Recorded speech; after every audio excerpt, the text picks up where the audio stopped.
Hey, good evening, USA, International, Canada, Long Island, aka Strong Island, plus the five spots of Brooklyn, Bronx, Manhattan, Staten Island, Queens.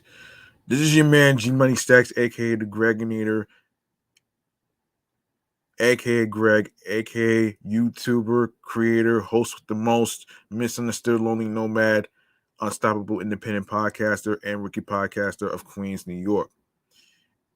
And you're rocking and hanging out with the 223rd episode of Off the Meat Rack Chainz New York podcast, live and direct from StreamYard alongside with StreamYard, YouTube, alongside with myself is the Instagram live feed. So make sure you turn on your notifications so you can be in the know on when each episode is going to be dropping. And of course, and of course, um,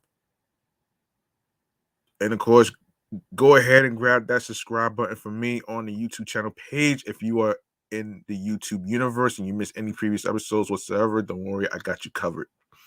Yes, yes, yes. Grab that subscribe button for me on the YouTube channel page of G Money Stacks 555, where you see all the New York episodes on there, and tap the noni bell so you be reminded when the show and the recording of each episode is going to be recording, and the reminder of the time it starts. Now, leave a like and a comment along with the episodes, with the topics. Stay tuned for more video content, upcoming episodes, previous episodes, and be sure to listen, stream, watch the episodes in case you miss any of them. Share the episodes, share the videos, and of course, tell a friend to another friend, and I'll handle the rest at the end of the show. And you can also make a charitable donation to my Cash App to support this podcast and other podcast shows that I do, which is G Money Stacks 555. That's $ capital G, lowercase MONEY, capital S, lowercase TACKZ 555. It's not about breaking the bank and having a lot of money. It's all about doing the best you can on whatever amount of money you are comfortable donating that you desire will be appreciated. And also, you can leave a 5-star rating and review on Podchaser alongside with Podfriend, Apple Podcasts, and of course, Spotify as well. 5-star rating and review will be appreciated. And here's the deal, folks. This is the last episode of this New York podcast, episode 223. And we will be back in January of 2023. All right. Now, we'll be back in January 2023. So, don't worry. Don't worry. We'll be back. I mean, the reason I'm taking off is because of Christmas and New Year's. So, and I hope everybody done their Christmas shopping already and all that great stuff. I know I did a little bit, but not too much. But without further ado, to make the best out of it, let's get to our main primary segment, the New York Mass Transit Files, right here. Let's go.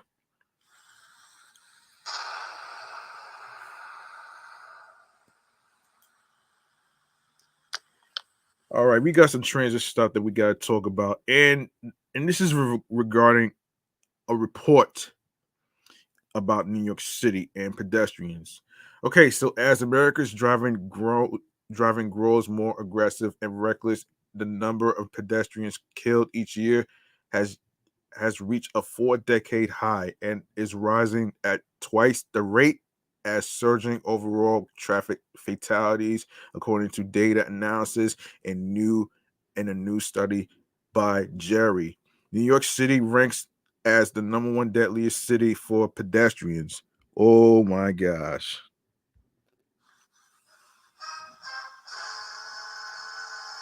Although New York City ranked the highest for pedestrian deaths, The problem is happening all over the United States.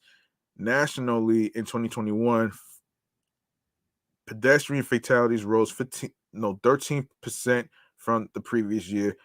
And pedestrians on foot are typically the victim of these fatalities. Nearly in five traffic fatalities that year was a person on foot. Cities remain a problem for pedestrians due to limited walking space and overcrowded roads. 4 of every 5 pedestrian deaths occur in an urban area. Minorities are also more likely to die as pedestrians. Black people accounted for 19% of pedestrian fatalities, but only 13.6% of the population, whereas white people accounted for only 37% of pedestrian deaths, but 76% of the population. Pedestrians cautiousness is also important when walking near these roads. According to the study from 2011 to 2020, only 26% of pedestrian fatalities occurred in the intersection, while 91% of pedestrians were on the roadway when they were struck. This statistic indicated that most victims were either crossing a road where there was no pedestrian crosswalk, or walking along a road with no sidewalk when they were struck. Pedestrians that are under the influence tend to lack cautiousness, causing nearly a third of pedestrians killed in 2020 had a blood alcohol level of at least 0.08, and a quarter had a level of 0.15, nearly twice the legal limit. Last year, drivers killed more than 7,000 pedestrians. There are many potential factors behind the large rise in pedestrian deaths. The mental stress caused by the COVID-19 pandemic has led to a surge in aggressive driving. Also, American drivers' passion for larger vehicles is also cited as playing a role.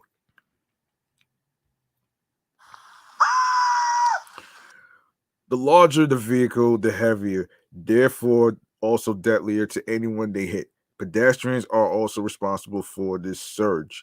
Alcohol consumption by pedestrians clearly plays a role in the lack of awareness while walking near busy roads. With the rise of distracted and dangerous driving, no one is more vulnerable than the people walking across or along our nation's roads. And we got some more transit stuff to talk about here. Metro North. Um, yes, Metro North actually. So let's get into this one. Yes, and this is from masstransitmag.com. All right, so a groundbreaking ceremony was held for the Metro North Penn Station Access Project in the Bronx on December 9th. With 4 new stations in the Bronx, the project will bring rail service within 1 mile of 500,000 residents and will be the largest expansion of Metro North Railroad since it was founded in 1983. By offering rail service to and from Manhattan, Westchester, and Connecticut, the project will expand access to jobs, education, and entertainment for East Bronx communities.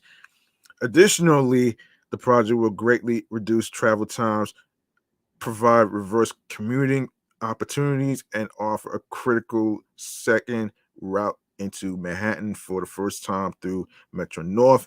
We are bringing modern, safe, and reliable public transportation to East Bronx communities and more economic opportunity for New Yorkers.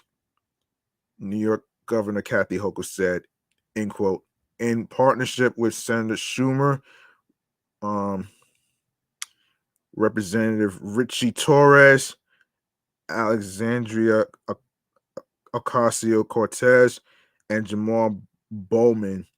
And Amtrak Penn Station access will not only drastically reduce commute times, but it will also help connect hundreds of thousands of residents and boost local economies. I'm thankful for MTA's partnership to get this project off the ground, and I look forward to seeing the completed project to help ensure all New Yorkers have access to the modern public transportation they deserve. The four new stations will be in Hunts Point, Parkchester, Van Ness, Morris Park, and Co-op City, and will be accessible to all in accordance with the Americans with Disabilities Act.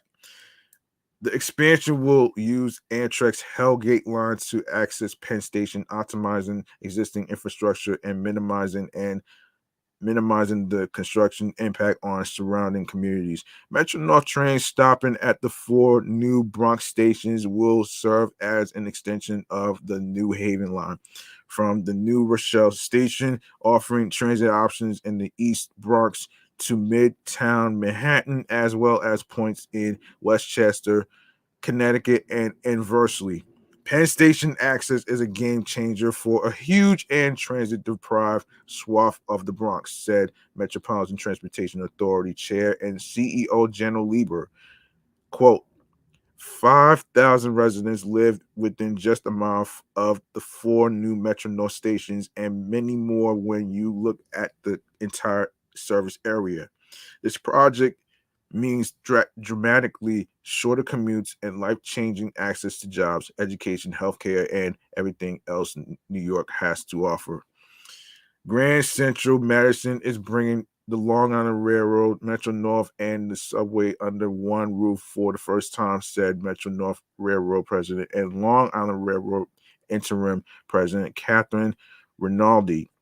Bringing Metro North service to Penn Station will connect the subway, LIRR, New Jersey Transit, PATH, and Amtrak, offering regional connections unlike anywhere else in the country. The completion of all transportation projects underway will redefine what transit looks like in the tri-state area and provide essential transportation to communities with limited options. Today, we celebrate a milestone that brings us closer to that reality. Penn Station access will provide transformative benefits to the East Bronx and the entire New York region, said MTA President of Construction and Development, Jamie Torres Springer. Taking full advantage of existing infrastructure and applying our best practices from successful projects like LIRR, Third Track, MTA Construction and Development will deliver this project better, faster, and cheaper. The infrastructure improvements along the Hellgate line will also improve service reliability and on-time performance for Amtrak, who is contributing $500 million and toward the project. Amtrak has also agreed to pay the cost of delay if they fail to meet commitments to provide outages or workforce. The total cost of the project is projected at $3.18 billion following a capital plan amendment announced in July to include additional funding for expansion of the New Rochelle yard.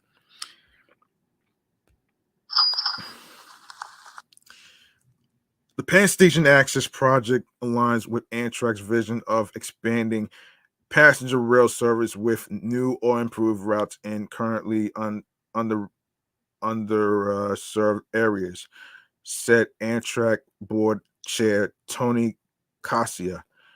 By connecting communities, trains help provide access to jobs and economic mobility that combats inequality. We congratulate Governor Hochul and our partners at MTA for reaching this milestone and thank Senator Schumer, Congressman Torres, and our partners in Congress. Hold on.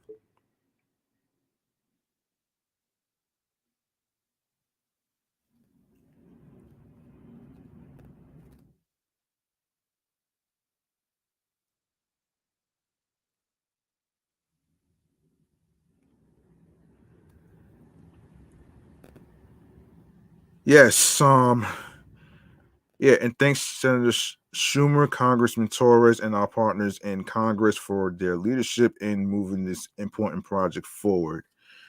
Yes, yes, it is. Yes, it is. So, um, All right. Project benefits significantly cuts down travel time. East Bronx passengers traveling to Penn Station can save up to 50 minutes each way, and those traveling to Connecticut can save up to 75 minutes. As an example, from the proposed Co op City Station to Penn Station, it takes about 75 minutes to reach Penn Station. With the completion of Penn Station access, with the, the travel time is expected to be only about 25 minutes. Current New Haven line riders with destinations on the west side can save up to 40 minutes per day. Increase in reserve commuting opportunities. Reserve commuters will be able to more easily travel from Penn Station to Hunts Point, Parkchester, Van Ness, Morris Park, Co-op City, Westchester, and Southern Connecticut. Local economy benefits and improve sustainability, improving access to the East Bronx, Westchester, and Connecticut will benefit local educational campuses, medical institutions, and retail centers by greatly reducing travel times. Penn Station access will make public transit a viable, attractive travel alternative, encouraging drivers to switch to mass transit, reducing traffic congestion and emissions. Improve regional connections with the additional options Bronx residents and those coming from the greater New York City area, Westchester, Connecticut, and the Northeast region will be able to more easily reach destinations throughout the Northeast with connections to New Jersey, LARR, PATH, Amtrak, and NYCT subways. Okay, project details. In addition to 4 new ADA stations, the project will turn the existing 2-track railroad into a largely 4-track railroad with over 19 miles of new and rehabilitated track work. This expansion to a 4-track railroad will provide service flexibility to support the increase in Metro North and Amtrak trains expected to operate through the area and allow for workarounds in the event of service disruption. The additional service necessitates, an expansion of Metro North's New Rochelle Yard in Westchester, along with modernization of signal, power, and communication infrastructure. This will consist of 4 new interlockings, 5 new substations, reconfiguration of the Pelham Bay interlocking, and upgrade of 2 existing substations. The project also includes rehabilitation work to repair and straighten the following 4 bridges to carry additional train traffic: Bronx River Bridge, Eastchester Road Bridge, Bronxdale Avenue Bridge, and Pelham Lane Bridge. Project timeline: in September, the Federal Transit Administration issued a finding of no significant impact, allowing the project to proceed. On December 29, 2021. The MTA awarded the design build contract to the joint venture of Halmar International LLC and Railworks Corporation. One of the first project elements to take place will be the construction of the Leggett interlocking. One of the 4 new interlockings, the Leggett interlocking, will be located south of the proposed Hunts Point station. Construction of actual passenger rail stations is expected to begin 2024. That's a year from now. Um, The anticipated completion date for the Penn Station Access Project is 2027. That is a long ass time, man. That is a long ass time. Wow. Wow. Wow. Um, that's a long ass time, man, for a project like this. So yeah. Um, this is what we have to. Yes. So all right. So let's see. What can we start first? Um, Okay. Let me see. Let me see. Let me see.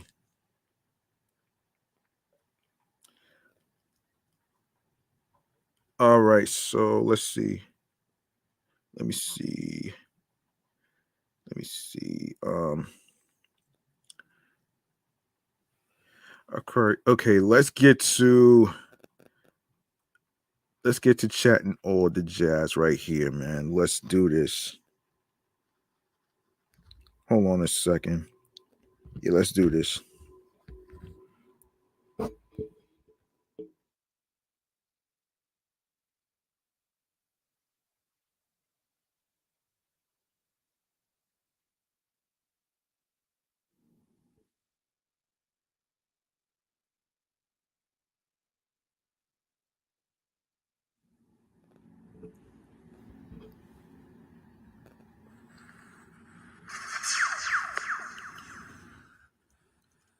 All right.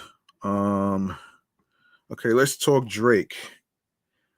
So, because Christmas is around the corner this weekend, this Saturday coming up, I figured we get into some Christmas topics and stuff. So, starting with Drake. Drake has always championed up and coming artists, but in BFB Da Packman's case, his support isn't limited to just music. The Flint, Michigan native, who's best known for his humorous rhymes and conversational flow, has been documenting his weight loss journey on social media in recent weeks, and it appears the Six God has been keeping tabs. Drake, a keen gym rat himself, recently gave BFB the Pac-Man some extra workout motivation by gifting the 27-year-old rapper a pair of his coveted um what is it? NOCTA Nike Air Force One sneakers. In a vlog uploaded to his Lunch Crew YouTube channel on Monday, December 5th, Patman can be seen opening a package that was delivered to his apartment and losing his mind when he realizes it's a surprise care package from Drizzy. In addition to a pair of his all white kicks, the shoebox contained a note from Drake that read to Patman, I hope you enjoyed the gift. I hope you enjoyed the gift. More importantly, best of luck on your weight loss journey. Keep it up, kid. The boy. Bro, these came from Drake. Pac-Man reacted before letting out a surprise laugh. Bro, this shit came from Drake. Nigga, you feel me? Bitch, I'm lit. Fuck you talking about? I feel like Lil Yachty, no cap. he said he's he said that he's like Lil Yachty. Oh shit.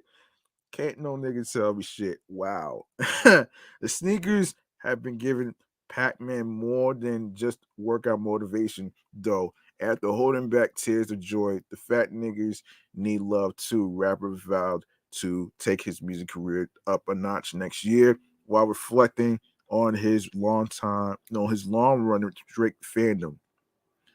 Um, hold on a second.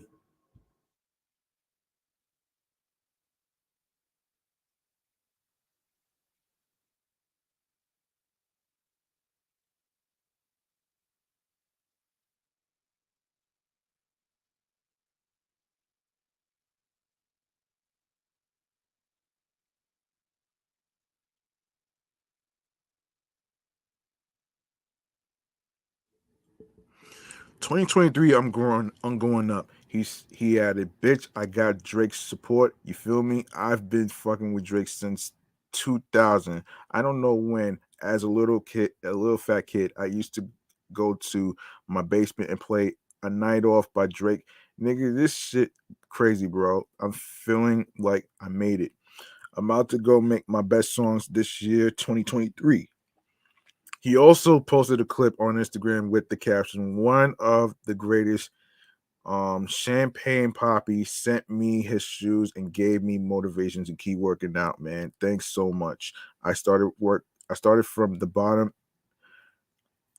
Um Started from the bottom from and to get love from one of the greats is major. BF BFB Da Packman began his weight loss journey in late October and has posted several workout videos on Instagram showing him burning the calories in the gym with the help of his trainer. As for Drake's kicks, the no the the NOCTA Nike Air Force Ones are set to be released this week, more than a year after they were first announced. The all-white sneakers feature the phrase "Love You Forever" etched onto the midsole in elegant cursive font. Among the subtle touches, each pair comes with a limited Nike-fied edition of the 1986 children's book "Love You Forever," which inspired the shoe.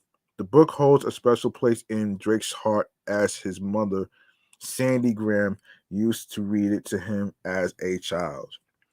Wow, that's very, very, very ill, man. Let's make some noise, man. Let's make some noise for Drake for doing a good deed right here.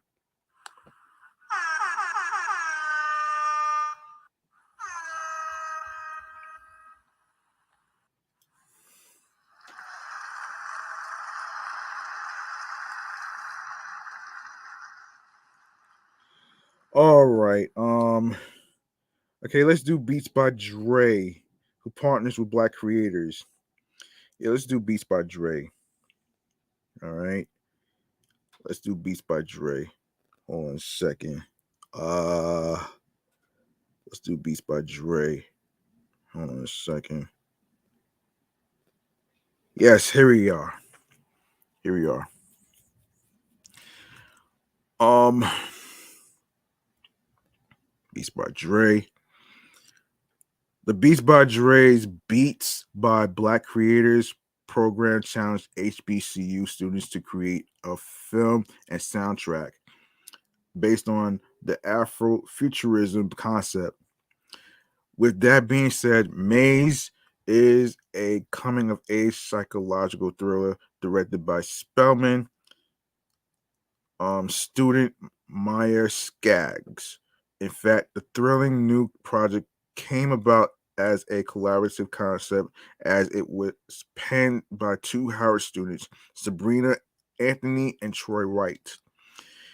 It follows Zola, a second generation Nigerian teenager who must overcome trauma. Her relationship with her mother is gradually becoming explosive due to a lack of understanding and the pressure of success, weighed down by the pains of her father's death. Returning home from college, her brother Sulu gifted her a quantum cognition VR game to help her work through her psychological trauma. Maze will test Zola's reasoning and force her to confront her current reality head on. As a result, Maze will challenge Zola's thinking and force her to confront her present reality head on. As for the 12-track soundtrack masterpiece, rising pop artist Say Rex arrives astoundingly on the properly produced by the Howard students that wrote the film. S.E. Anthony and Tragic Johnson. Wow.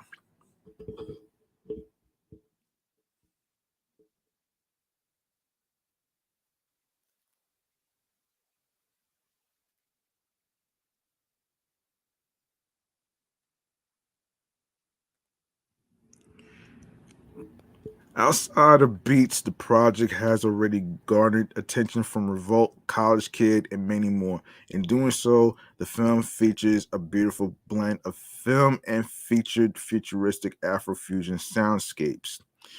Keeping up the momentum, Say Rex returns with his most recent release. He drops off his debut EP, I Am Say Rex. His latest offering comes as his influential introduction into the industry.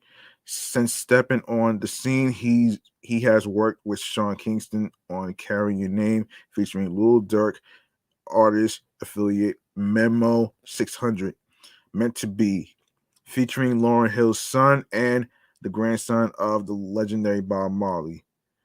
YG Marley. Additionally, Meant to Be serves as the lead single with the accompanying Vivo music video. For now, stay tuned here at the source to stay update to date with beats by Black creators. Wow. Wow. Wow, wow, wow, wow. That's interesting, man. So let's make some noise for Beats by Dre, by Dr. Dre and the Black creators to make Afrofuturism content. Let's make some noise, man.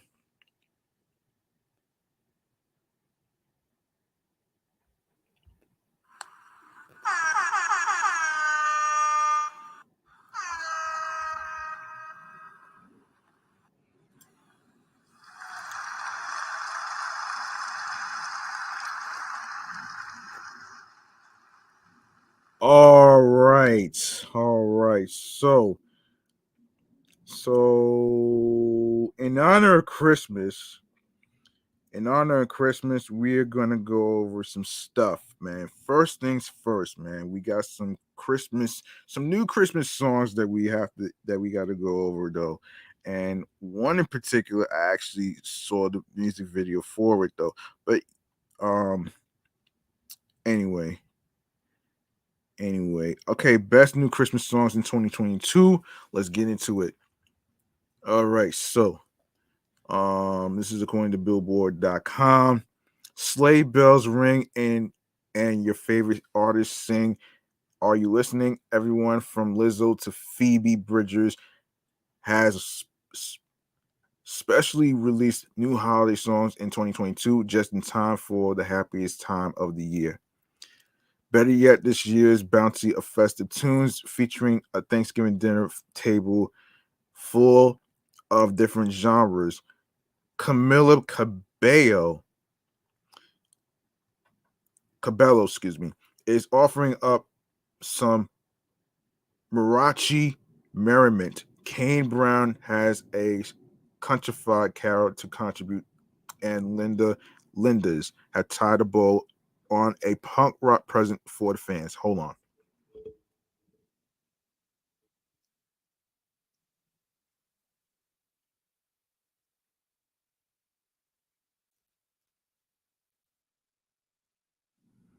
Mariah Carey is not the only person that made a Christmas song, folks.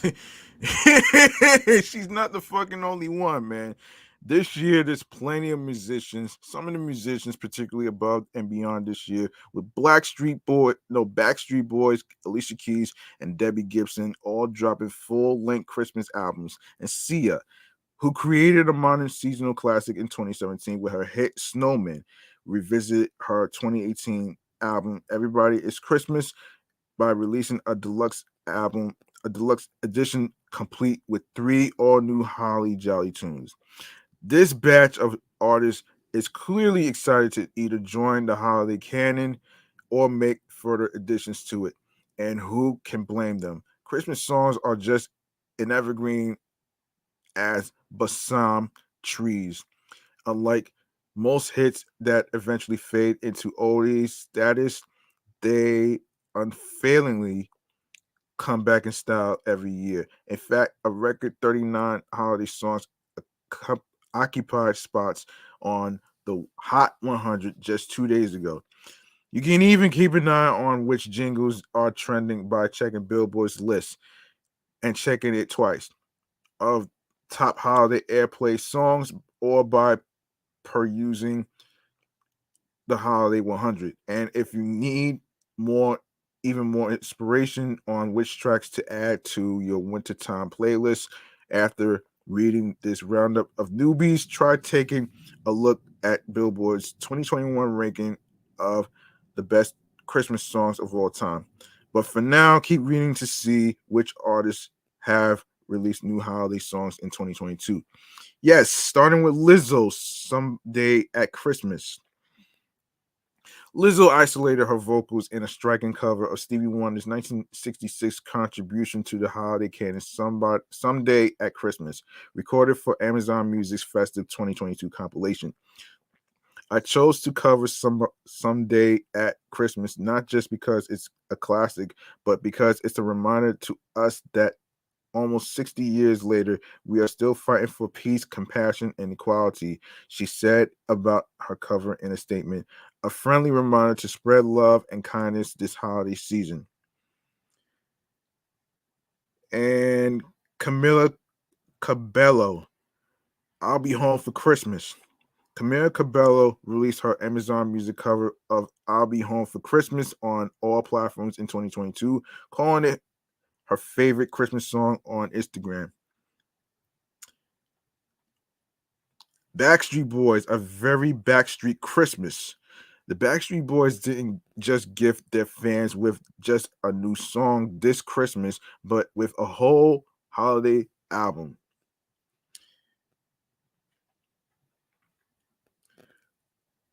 Chord Overstreet, Everybody Loves Christmas. Glee alum Chord Overstreet sings about his favorite holiday traditions on Everybody Loves Christmas, released as part of the soundtrack for his new Netflix film with Lindsay Lohan, Falling for Christmas. Kane Brown, Blue Christmas. Kane Brown also teamed up with Amazon Music this year to drop a festive cover singing Blue Christmas for the platform's exclusive holiday compilation. We have Christmas music playing at our house all throughout the season, and this year I'm excited that my daughter will get to hear my voice on one of the most timeless classics made famous by the legendary Elvis Presley. He said in a statement, in quote, I hope my vision puts everyone in the holiday spirit. Giveon, the first Noel.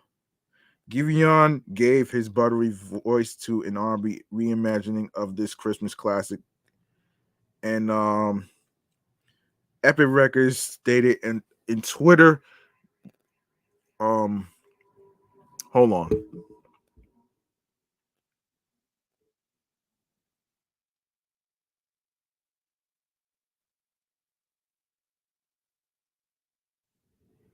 get into the holiday spirit with Giveon and check out his take on the first Noel exclusively on Amazon Music.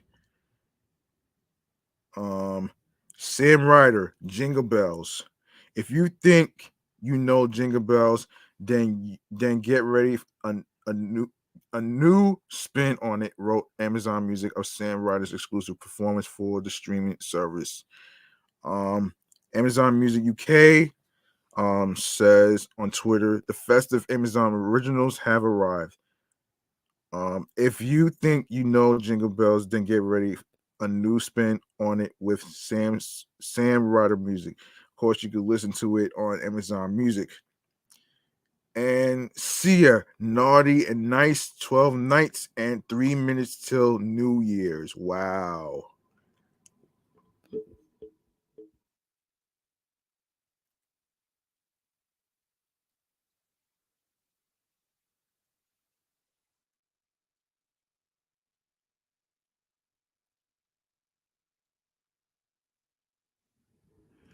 Sia revisited her hit album Every Day is Christmas on its fifth anniversary by dropping a digital deluxe version of it, complete with three new songs. You can listen to it on wherever you get your music, Sia music and stuff. So um the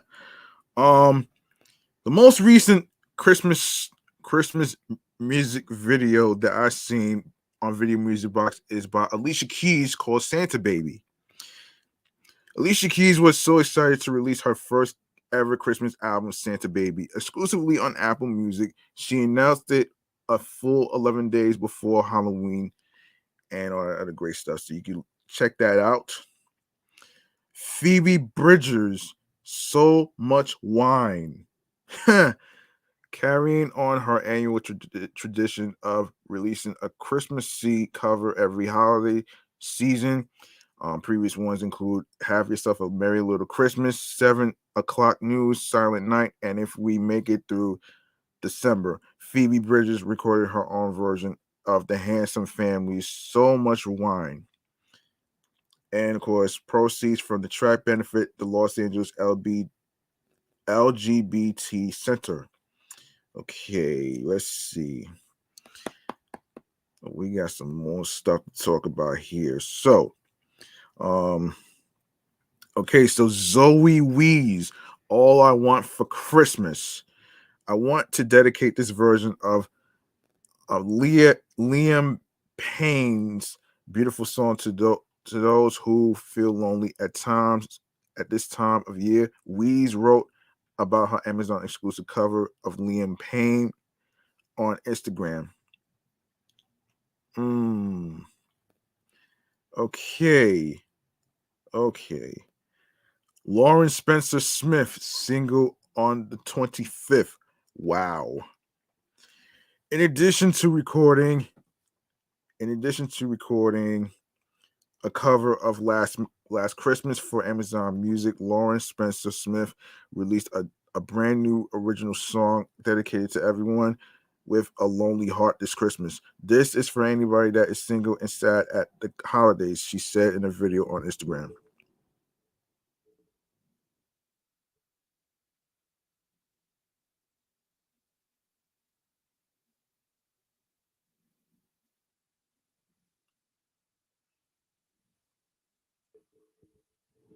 Macy Peters, Together This Christmas. Macy Peters penned this OD to the holidays for the soundtrack of Amazon's 2022 movie Your Christmas or Mine. Um, DVSN, Amazing Grace. Just a little something to add next to the Mariah Carey rotation on the Christmas playlist, said DVSN of their soulful holiday rendition of Amazing Grace. AJ Smith, Naughty. Singer-songwriter AJ Smith gets between the sheets for the season on Naughty, a slow bumping OD to the fact that the statistical bump in September-October birthdays means that couples are spending quite a lot of time under the mistletoe during the month of December.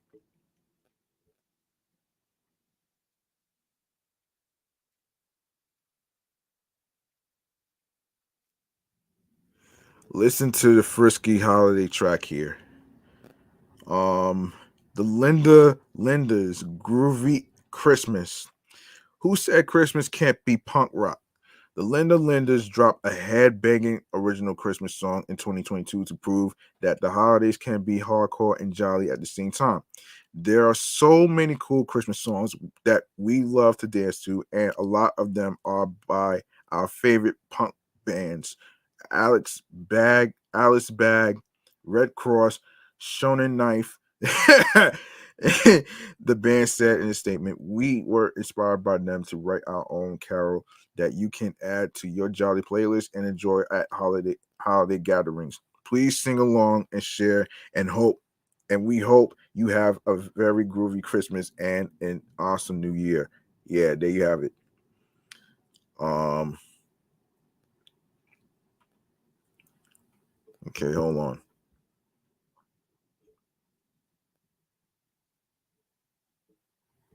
The Offspring.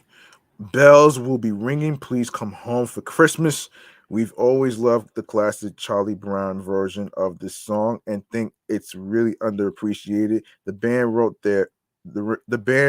of their Bells Will Be Ringing cover on Instagram. We thought it would be the perfect follow-up to Christmas Baby Please Come Home, which we recorded last year, and continuing on the coming home for Christmas theme.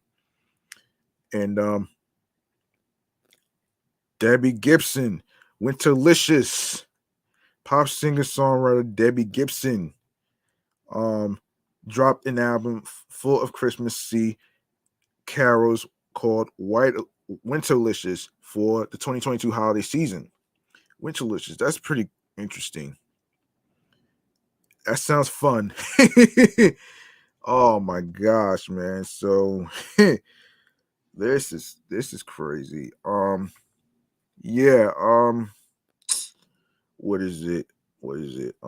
Yes. And all that stuff right there. Yeah, all these artists that I just mentioned. Okay, Debbie Gibson is on Instagram as well. You can follow her. Remy Wolf, Last Christmas, Winter Wonderland. The Palo Alto, California native posted about her pair of Remy Wolfified Christmas classics on the eve of their releases, writing two new sunny Christmas type holiday joints coming tomorrow that I made with some very, very nice and cheerful friends of mine. Get ready for the biggest gift I will ever give.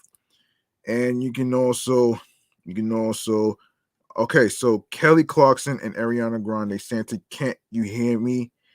And as a special Christmas treat to fans, Kelly Clarkson and Ariana Grande dropped the live version of their Holly Jolly Christmas. Hold on, Holly Jolly track. Santa, can't you hear me?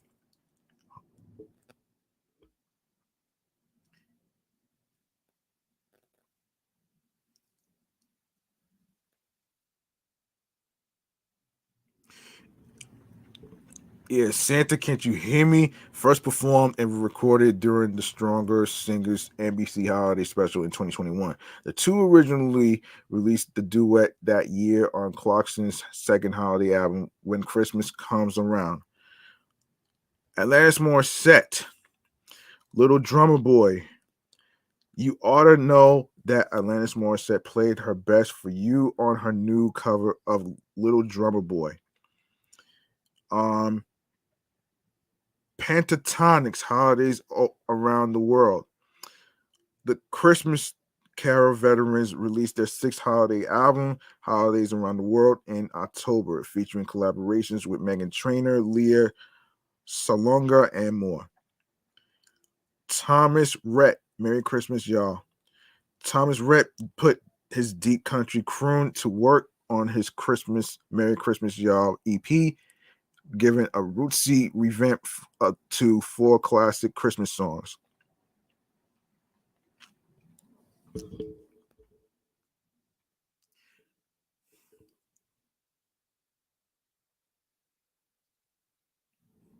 Sam Smith, Night Before Christmas. Sam Smith penned an all new Christmas song for this holiday season, a jazzy piano ballad called Night Before Christmas.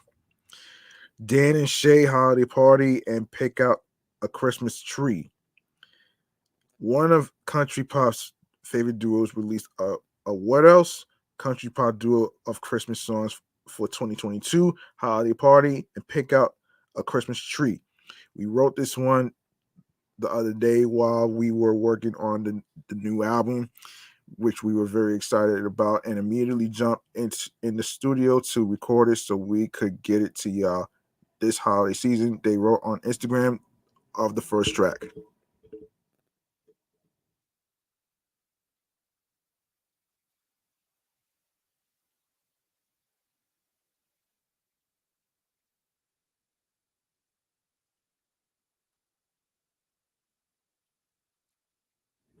Nora Jones, Have Yourself a Merry Little Christmas. Nora Jones' smoky voice was destined for a cover of Have Yourself a Merry Little Christmas, newly released as part of the 2022 deluxe edition of her 2021 record, I Dream of Christmas. Will Ferrell and Ryan Reynolds, Spirited. Oh, wow. Will Ferrell and Ryan Reynolds released a full album of goofy but spirited holiday tunes for the soundtrack of their hilarious 2022 Apple film Spirited. Sabrina Carpenter, A Nonsense Christmas.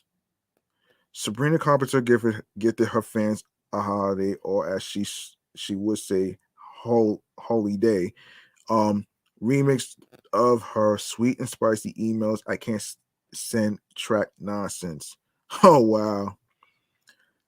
Um, yeah, yeah. All the music artists that I just mentioned, you can follow them on Instagram as well. You can check out the music on Amazon Music and wherever you get your music.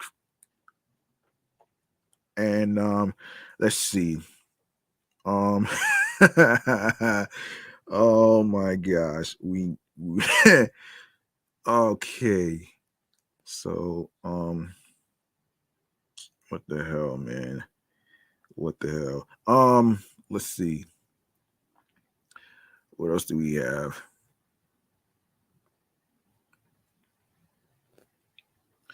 Hold on a second. Hold on. Let's see. Always does this. Let's see. What else can we talk about here? Because this is a Christmas episode.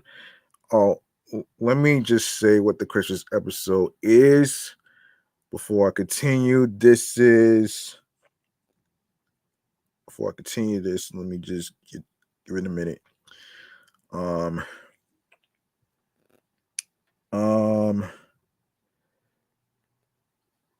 this is Christmas is one of the favorites to celebrate. Christmas is one of the favorites to celebrate. There you go. Okay, so let's get into the best and worst Christmas candies.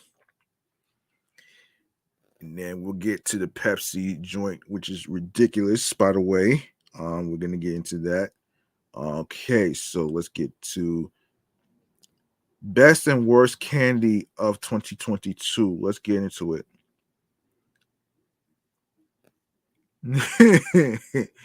Oh my goodness. Okay, this right here is this is very interesting right here. About this is according to mlive.com. About 1.76 billion candy canes are produced every year for the holiday season, but are they among the best or worst Christmas candy?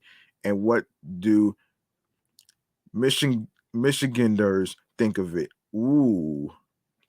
Well, it's a bit of a toss up according to a survey by candystore.com, a bulk online candy store. It's the favorite Christmas candy in two states, Louisiana and Oregon, and in the top 3 of 25 states.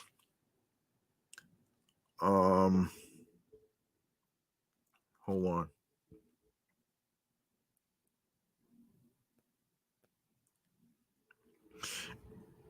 At the same time, non-peppermint candy canes come in at number 5 on the top 10 worst worst candy worst Christmas candy list, and peppermint candy canes are an honorable mention. Okay, let's see. Um, Hold on a minute here. Oh boy. So this right here is all right.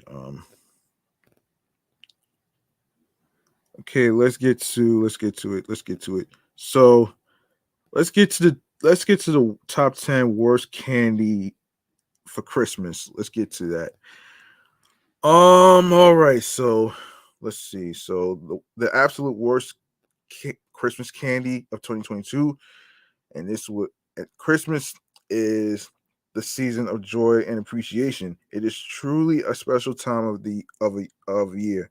Well, that is until you start talking about least favorite candies. Something cold and dark rises up in people, and a spiteful vitriol spews forth that you would never have imagined possible this time of year. For kicks, we like to stoke this fire annually and ask customers what is the worst Christmas candy. Yes, it's a delicate it's a delicate game asking customers about their least favorite product of yours. The negativity flows so freely and easily. Once you open the door, though, it's difficult to encourage restraint. We sell candy and respect candy of all kinds. The opinions below are not ours, but of some of our customers. It's not to note that people's preferences about candy are their own subjective opinions. Candy is a much bigger part of the culture than most people realize. People's likes and dislikes are shaped by 1,000 different influences over their lifetime, especially their childhood. They often contradict metrics like sales data. Some of the biggest sellers are also mentioned below as the most hated. Their popularity only serving to enhance the vitriol from those whose opinions have been shaped the other way. We've asked customers to give a few optional words to explain their choice for the worst, and the floodgates were open. Hopefully, it has helped them get out some negativity and find some relief. And if you are reading this from your newly Zen place, respondents, thank you for your replies. That is how we came up to rank the worst Christmas candy. While doing a larger survey, we tacked this on as a final question, hoping to get something out of it. Over 9,000 customers responded. Without further ado, the top 10 worst Christmas candies. Okay. Um, Honorable mentions peppermint candy canes. Okay, it's not the top 10, but given the extreme popularity of this candy during the holiday season, it merits a mention every year. It goes to show that even the most popular candies have many haters. Wow. An initial response from our team: what are these people thinking? This is a huge seller and adorns a large number of people Christmas trees, not to mention the general decor of pretty much everywhere in December. It's objectively extremely popular. Why is it hated at all? Theory: dislike is stronger for things to see a lot of. If one is never reminded of the thing's existence, that thing is less likely to upset them. Whereas if it's everywhere they go, oh boy, um, super sticky and gross. The wetness runs down and makes anything touches super sticky. Yuck. We bought fake ones for decoration because no one eats them. My brother used to suck them into the sharpest possible point and torment us. I can't stand candy canes. They are impossible to unwrap and messy and gross to eat, and not that tasty anyway. Very pretty and classy to look at. Eating them is out of the question. It's gotten a little out of hand, don't you think? Okay, so number 10, chocolate oranges. What?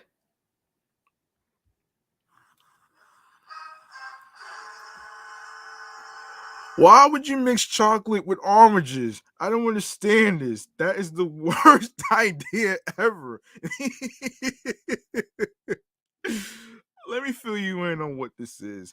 Attitudes are changing about chocolate oranges. I had honestly never even heard of these before last year. Seems like they've become more well known and apparently slightly less hated.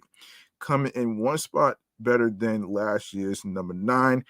I cannot speak to the actual taste of them, but it was my impression that they had each had a real slice of orange inside. That would be really interesting to try and perhaps an effort to be applauded.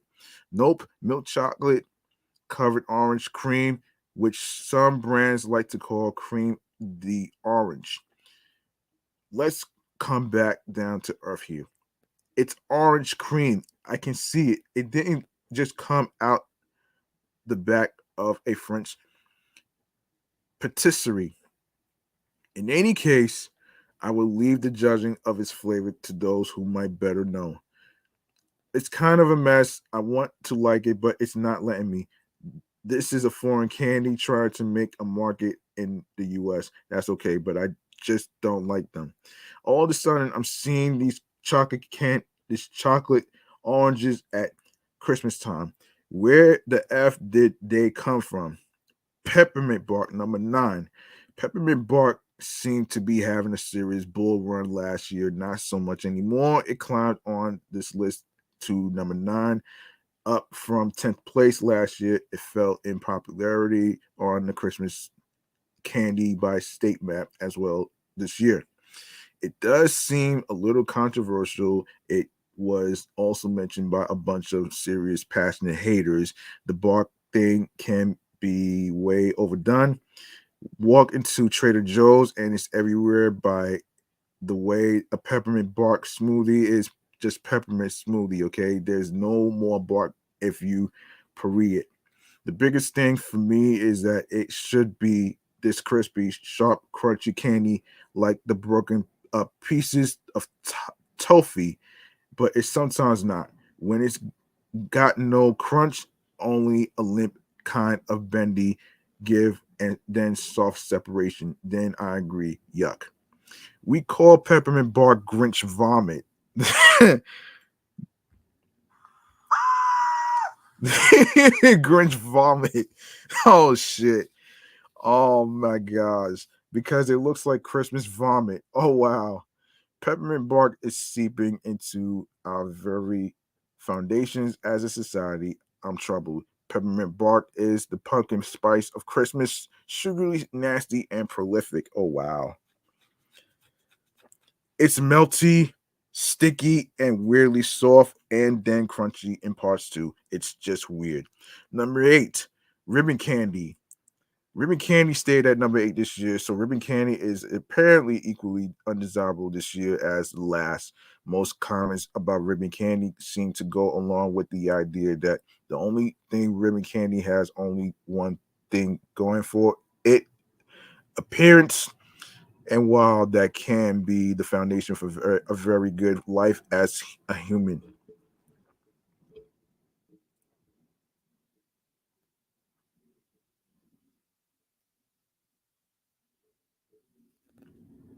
as a candy, we need more. As anyone who watched the Great British Bake Off knows, it's gotta taste good and the texture has to be right. Given the fact that it's basically for decorative purpose purposes only, in my mind anyway, I was surprised that this wasn't higher on the list. It's supposed to be candy, but if you actually eat it, it is just an awkward thing to try and eat. The old school ribbon stuff that is stuffy looking and awkward to get your mouth around. Not doing that. I honestly didn't know it was for eating until recently. Ribbon candy, seriously, real ribbons look better, last longer, and probably taste better too. What part of ribbon candy is editable? Please tell me. Uh, that ribbony stuff just seems like a weird thing to try to eat. Oh my gosh. Number 7, peeps. As we get as if we even need to address this one. The texture alone gives people the heebie-jeebies. Is anyone under the delusion that these are actually marshmallows? It's like swallowing rubbery styrofoam. Then there's the fact that it's basically just rubber, rubber and sugar with a coating of sugar on the outside. Oh man. So obviously the holiday peeps are bad, but over the past few years they have improved their position each year. Started at the number 3 worst, and then 6th, and are now at 7th. That is a positive news for peeps, which often draws a lot of attention, both positive and negative. People do love them, but also many people do hate them. I don't mind a little artificial ingredients in my candy, but come on, ask yourself, what is in a peep? Gnarl is what? Peeps are the worst by far. Why do people have to try all the holidays now? Don't forget the peeps. Um, don't forget the peeps. Um, they are around all year, for every little holiday now. I saw they have peeps shaped like Christmas trees now, so that's my vote for number 1. Number 6, old fashioned hard candy mix. Oh Lord. These old fashioned candies moved down the list this year from number 5 last year. It seems to be bouncing around the mid top 10 worst. I guess I can see why they made the list, but they sort of don't exist in a world of food to me. It's like a bowl of jewels. that have been around since your grandmother's grandparents smuggled them from the motherland in the 1880s, except with a negative store of value. Oh shit. They look like they used to be pretty, but they are kind of faded and sad, and nobody really regards them much anymore. They might all be stuck together in one large mass now. It never really occurred to me to actually pick up one up and try it. Oh my goodness. Okay, so number 5, candy canes, non-peppermint. Shit. I remember I used to have that back in the day, actually. So people love authenticity, right? When you take something popular and spin it slightly and can come off as gimmicky and unattractive, some will love it, but its popularity tends to not last as long. It's trendy or considered tacky sometimes. Of course, it makes sense that anything popular will be replicated and iterated upon to infinity.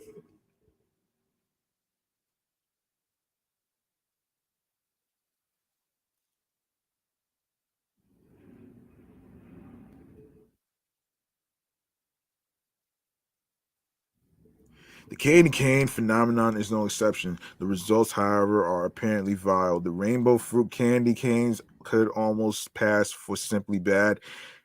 But even those saw a lot of mentions in people's top three worst Christmas candies. Many people are probably not even aware of such franken candy creations as pickle flavored candy canes. Number 4, lifesavers book storybooks. Oh boy. Old timey lifesavers storybooks stayed the same at number 4 this year. They were three number 3 2 years ago. Now they are no longer one of the top 3 worst holiday candies. They are number 4. That's better, right?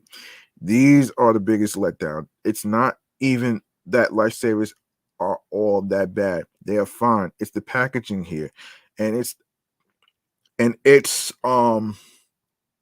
is in flagrant violation. Do not try package do not try package a bunch of normal lifesavers in a Christmas storybook thing and pass that off as something I want to read. Received in a stocking, consumed on the most specialist of special mornings of the year. It's going to end up camouflage on the bookshelf 4 years on end. Oh boy. Oh my gosh. Oh my gosh, man. So number 3, chocolate covered cherry cordials. Cherry cordials have jumped up and down the top 5 the past few years. There's steady dislike, but it seems to ebb and flow slightly. They were number 2 last year, number 1, um worst 2 years ago, and several years ago they were number 5. In any case, it's better to not be number 1. So this is a good move for the goopy cherry balls. Why do chocolate cherries cordials fail so miserably? Chocolate is good, yes. Cherries are good, of course. As with many things in life, it's all in the execution. Sometimes a surprise in the middle is a good thing. This is not one of those times. What in the name of all that is holy is that nasty watery sugar liquid um seeping out from the side. It's just weird and gooey in a way that totally creeps me out. In order to eat these without A, spilling nasty candy juice on yourself, B, having to look at the inside of this vile creation, and C, having anyone associate you with the nasty dripping chocolate thing you are eating. You have to pop this whole thing in your mouth at once. How many times can you tolerate a whole candy corn in your mouth? Once, maybe before. I'm reminded of previous holiday season's disappointment. Yeah. Number 2, reindeer corn. Just when it seemed like the distaste was waning, reindeer corn, reindeer corn has settled back into the top 3 worst. They apparently are still very hated. They are back to the same number 2 worst position they were 2 years ago, and still not at their previous peak valley of number 1. From Okay, by the way, I disagree on this one. I like reindeer corn. Maybe it's because I'm from Michigan, where it's highly thought of according to our holiday candy maps. But there is substance here, people. It's tasty, sugary goodness and solid nostalgia. It feels like Americana, and if you can't get behind America on this one, I don't know what to tell you. Reindeer corn is also very popular Christmas candy. So this one is very polarizing. Hate away haters. I love this stuff. Oh gosh, reindeer corn. Can't believe this shit though, man. And number 1 is Christmas nougat, still the champion. Oh well, Christmas nougat candies thought they finally had some momentum 2 years ago as the runner up. It was the first time in 3 years nougat candies weren't number 1. There was hope. That hope has faded now as roots begin to grow at the number 1 spot. The peppermint nougat candies have a fundamental problem. It seems they are thought by many to have a flavor that is inconsistent with expectations for a nougat candy. Chewy textures suggest to many a rich caramel or chocolate experience. Maybe the minty flavor is just at odds with what your brain expects. Brain mouth dissonance. Also, some iterations do look like a poker chip that you can only cash in for sadness. Others look like a 1950s Jello party gone horribly long. Horribly long. Oh shit. The consistency at first is slightly resistant to the hold down and then accelerating into soft and gooey acceptance and then instant regret. The stick to your teeth factor is suborbital. So you end up moving your jaws in as many different directions as they'll go to try and unstick the damn thing. Then that flavor hits. Oh man, that false minty flavor that gives you a little twinge in your brain and makes you aware again that your gag reflex is still working. Seriously, the worst. Wow. Oh man. Let's see. The best can Well, let's see. Um, let's see the worst candy. Oh boy. So is there any best candies? Let's see. What's the best candies? Hold on a second. Um, let's see the best candies. Okay, wait. Maybe there's hope. Maybe there's hope though, man. You know what I mean? Maybe there's hope. Um, maybe there's hope though. Um, okay, let's see. Let's see. Um, hold on a minute. Hold on.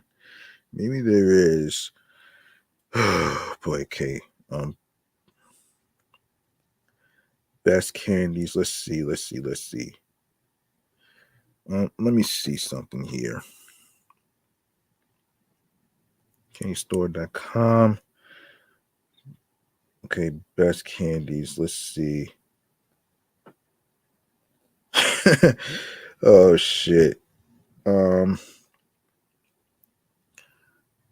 Okay.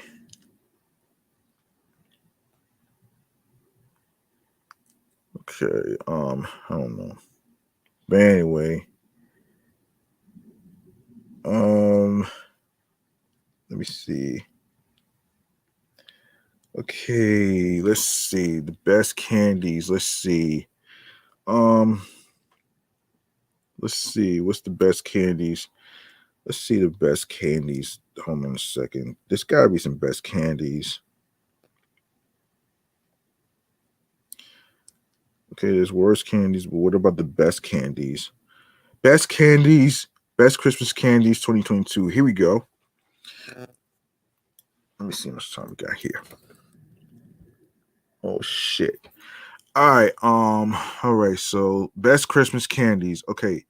What's Christmas without some festive sweets? When it comes to getting into the full holiday spirit, there's nothing like some delicious Christmas desserts to remind you of the magic of the season. There's, of course, the all essential Christmas cookies to eat by the fire, and some people, including us, can never resist a great eggnog recipe. But don't forget about all the scrumptious Christmas candy either. We got your basic candy cane you can buy anywhere, obviously.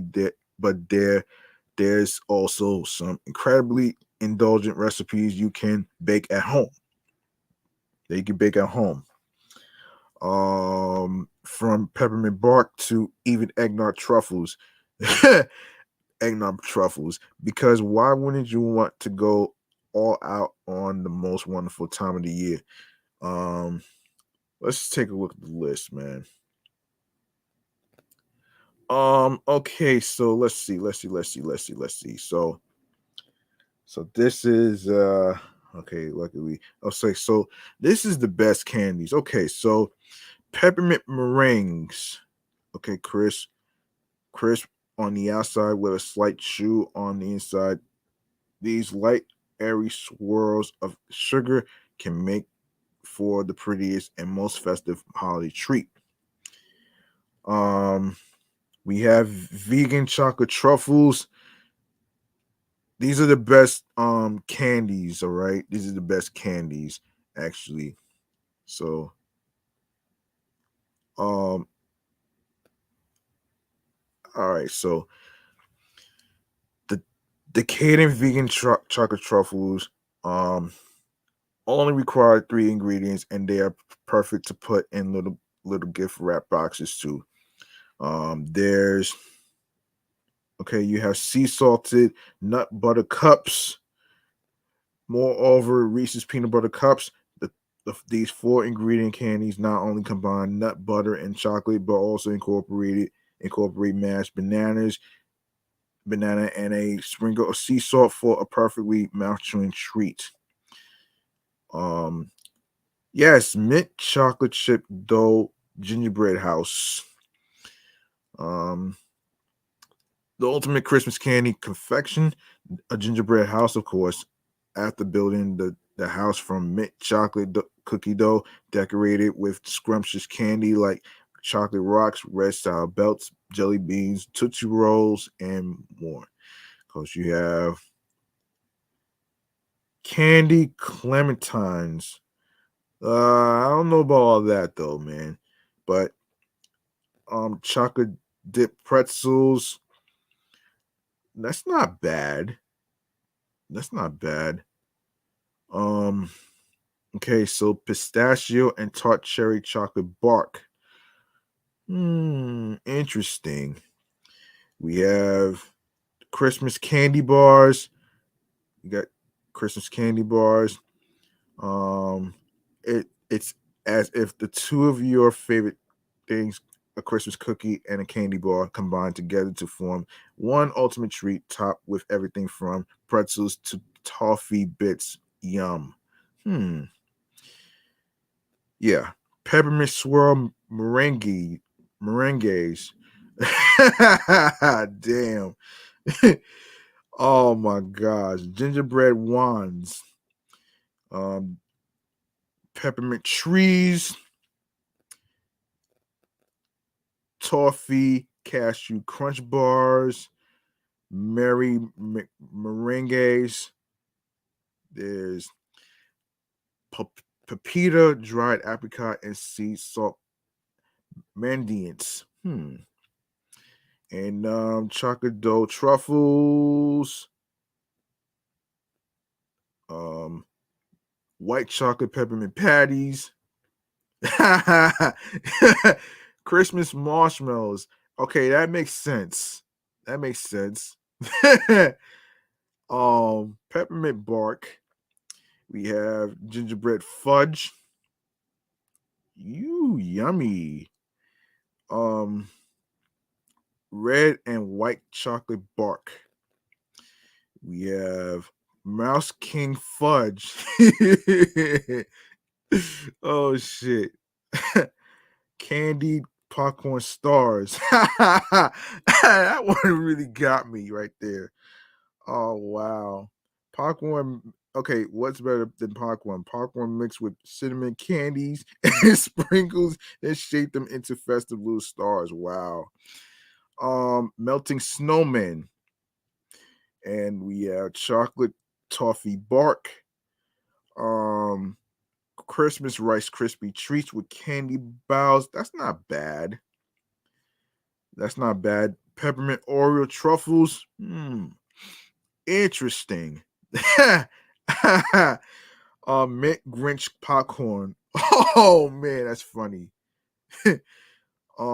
Christmas candy apple. Okay, not bad. Peanut butter reindeer. Oh wow. So basically, your basic peanut butter balls by dressing them up as adorable holiday reindeer. Who knew that mini pretzels can make such perfect antlers? Yeah. Toffee bites. We have sugar cookie truffles. There's white peppermint bark. You have snowman spoons. Oh man. Oh man. Oh my gosh. Okay, this okay. There's Christmas fudge, interesting. White chocolate truffles, interesting. And we have candy and cookie bark, along with hot chocolate fudge. Yes, hot chocolate fudge. Yes. Yeah, a real thing. Yes, it's a real because tis the season best served with a mug of a real thing. Of course, yes, is a real thing. Mini marshmallows. Okay. Eggnog truffles. Okay. The crushed ginger snap cookie insides are what makes these holiday beverage inspired truffles all the more sweet. Hmm. And of course, dark chocolate pecan toffee, and the last one is chewy brownie turtle bars. Yes, so these are okay. So, um, okay, these are the best Christmas candies of 2022. Okay, now this one right here, I find a little disturbing actually though, man. And this one is pertaining to Pepsi. Oh my gosh. So this is according to Forbes, right? Okay, so Pepsi tapped into a TikTok trend with a new campaign featuring actor Lindsay Lohan promoting Pilk or dirty milk, an uncommon combination of soda and milk that's been baffling consumers on TikTok recently.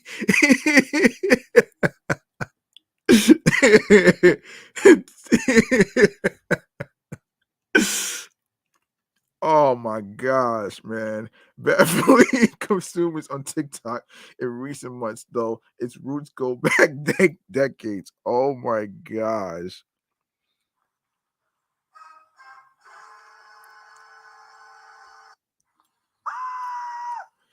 Pepsi launched the Christmas themed campaign on Thursday with the hashtag pink pilk and cookies. The ad features Lohan, who is working on a Hollywood comeback with her Netflix rom com Falling for Christmas, in which the former child actor is making her first lead performance in nearly 10 years, following legal trouble around multiple DUIs.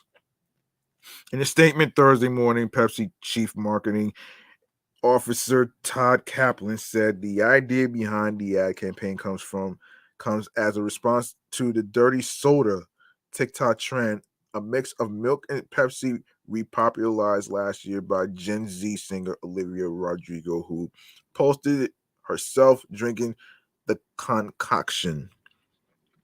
Oh my gosh.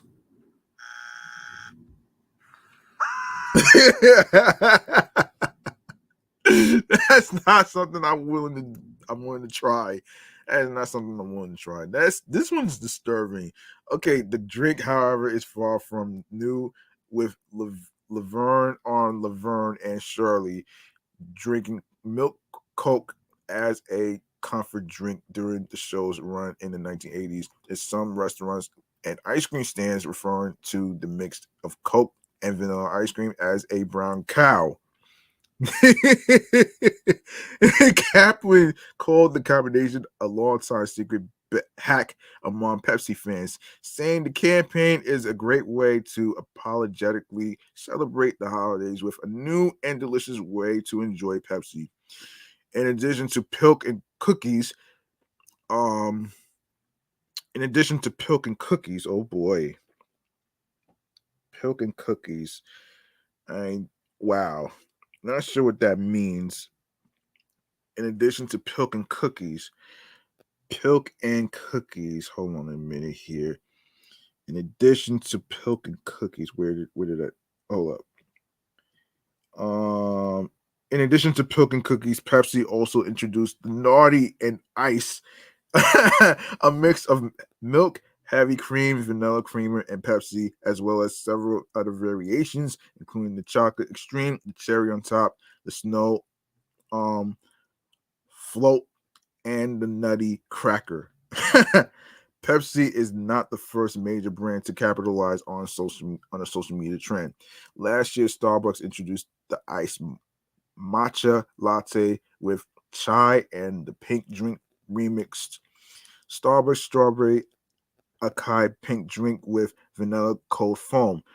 Two off-menu drinks popularized on social media, allowing customers to order the drink through a link of Facebook and Instagram. In September, Dunkin' Donuts unveiled the Charlie, a cold brew with 3 pumps of caramel swirl named after Gen Z TikTok star Charlie D'Amelio. TikTok users have grown accustomed to finding trendy recipes and strange food challenges on the platform.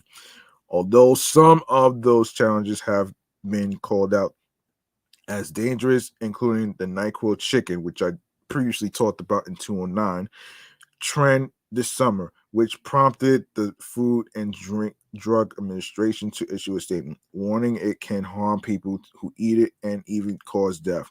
The viral Tide Pod challenge that dared people to consume laundry detergent also became viral and led to a warning from the American Association of Poison Control senses over concerns it can cause seizures and death. Laundry detergent really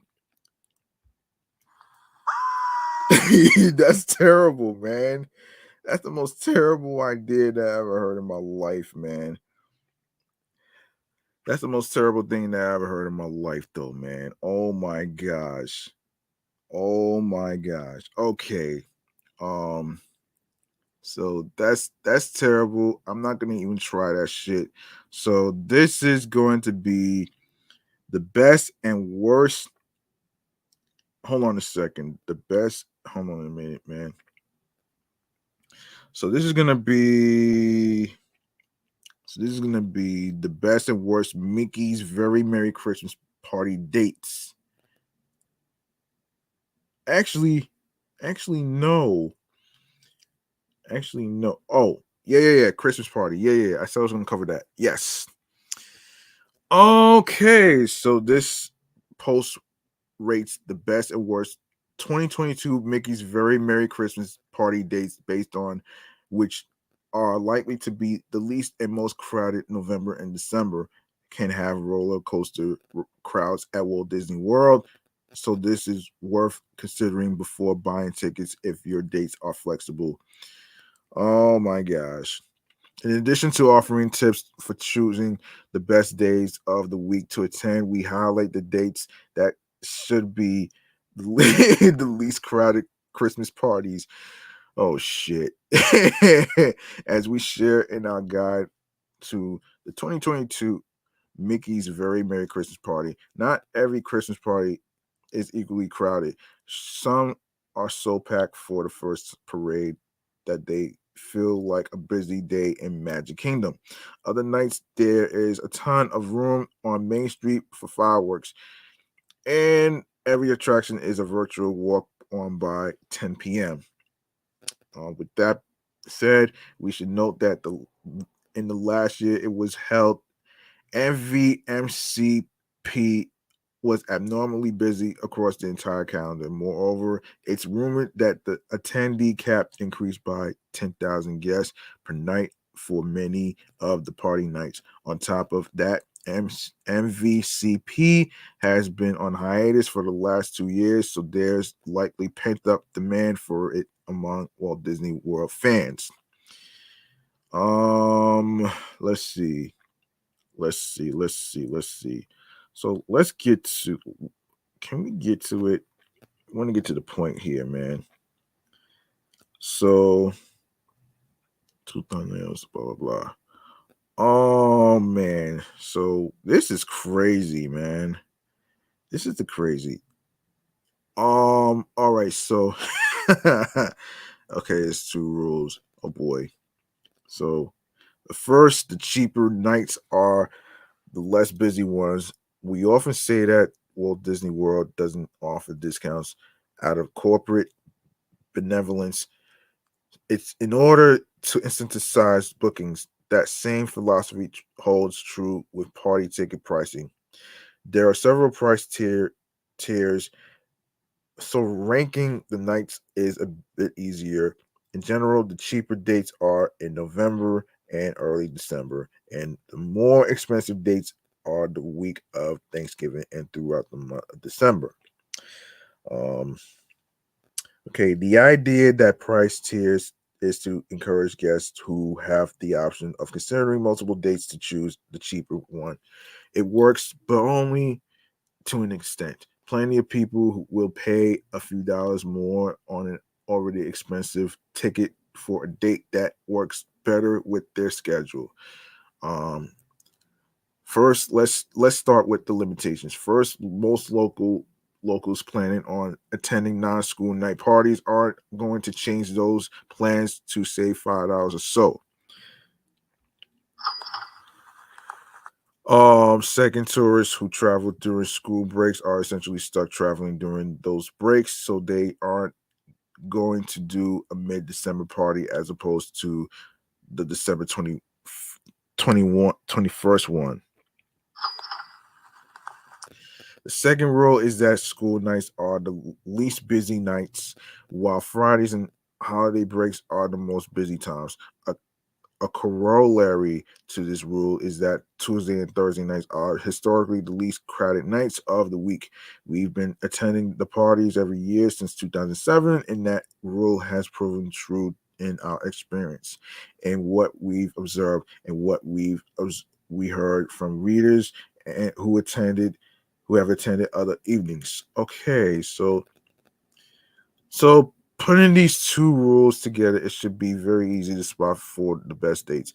The ideal 2022 Mickey's Very Merry Christmas Party nights are November 10th, 2022, November 14th, 2022 on Monday, that's Thursday. Um, November 15th, 2022 Tuesday, November 17th, 2022 Thursday. Okay. So let's see. This is wow. Um, this is crazy. This is very crazy, man. You know what I mean? Um, this is very crazy. Yeah, this is Yeah, this is crazy though. Okay, so if you are a local and can go whenever you want, I think these parties will be the least busy. Christmas parties of the year, in particular, I really like the November 14th and 15th party nights. These are after the initial rush of people and bloggers wanting to be the first to attend, but before most people really get into this festive spirit. The November 10th 2022 night does have me a little nervous because that's one day after before Veterans Day, which is always a busy long weekend at Walt Disney World. That holiday always seems to catch people by surprise, including Disney's internal crowd forecasters. It's still likely to be a good party to attend since it's Thursday, so early in the season, but it could surprise on the high side. Oh wow. Yeah, so wow. So yeah. All bets are off the following week. Thanksgiving is typically one of the busiest weeks of the year at Walt Disney World, and there are fewer parties that week as a result of the crushing crowds. Um Yeah, Disney doesn't schedule MVMCP when regular crowds will be too high to allow for closing Magic Kingdom at 6 p.m. Consequently, the November 20 and 22nd parties are both bad options. Ditto November 27th, 2022, as the first party in several days. That's going to be the only night many families can attend during their trips.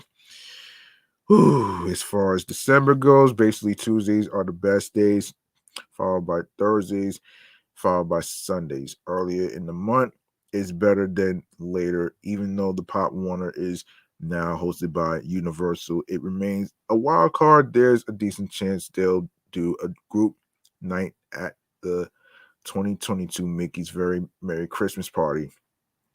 The December 2022 Mickey's Very Merry Christmas Party will be the busiest of the year. With that said, there won't be any material difference in crowds for any of the last three parties.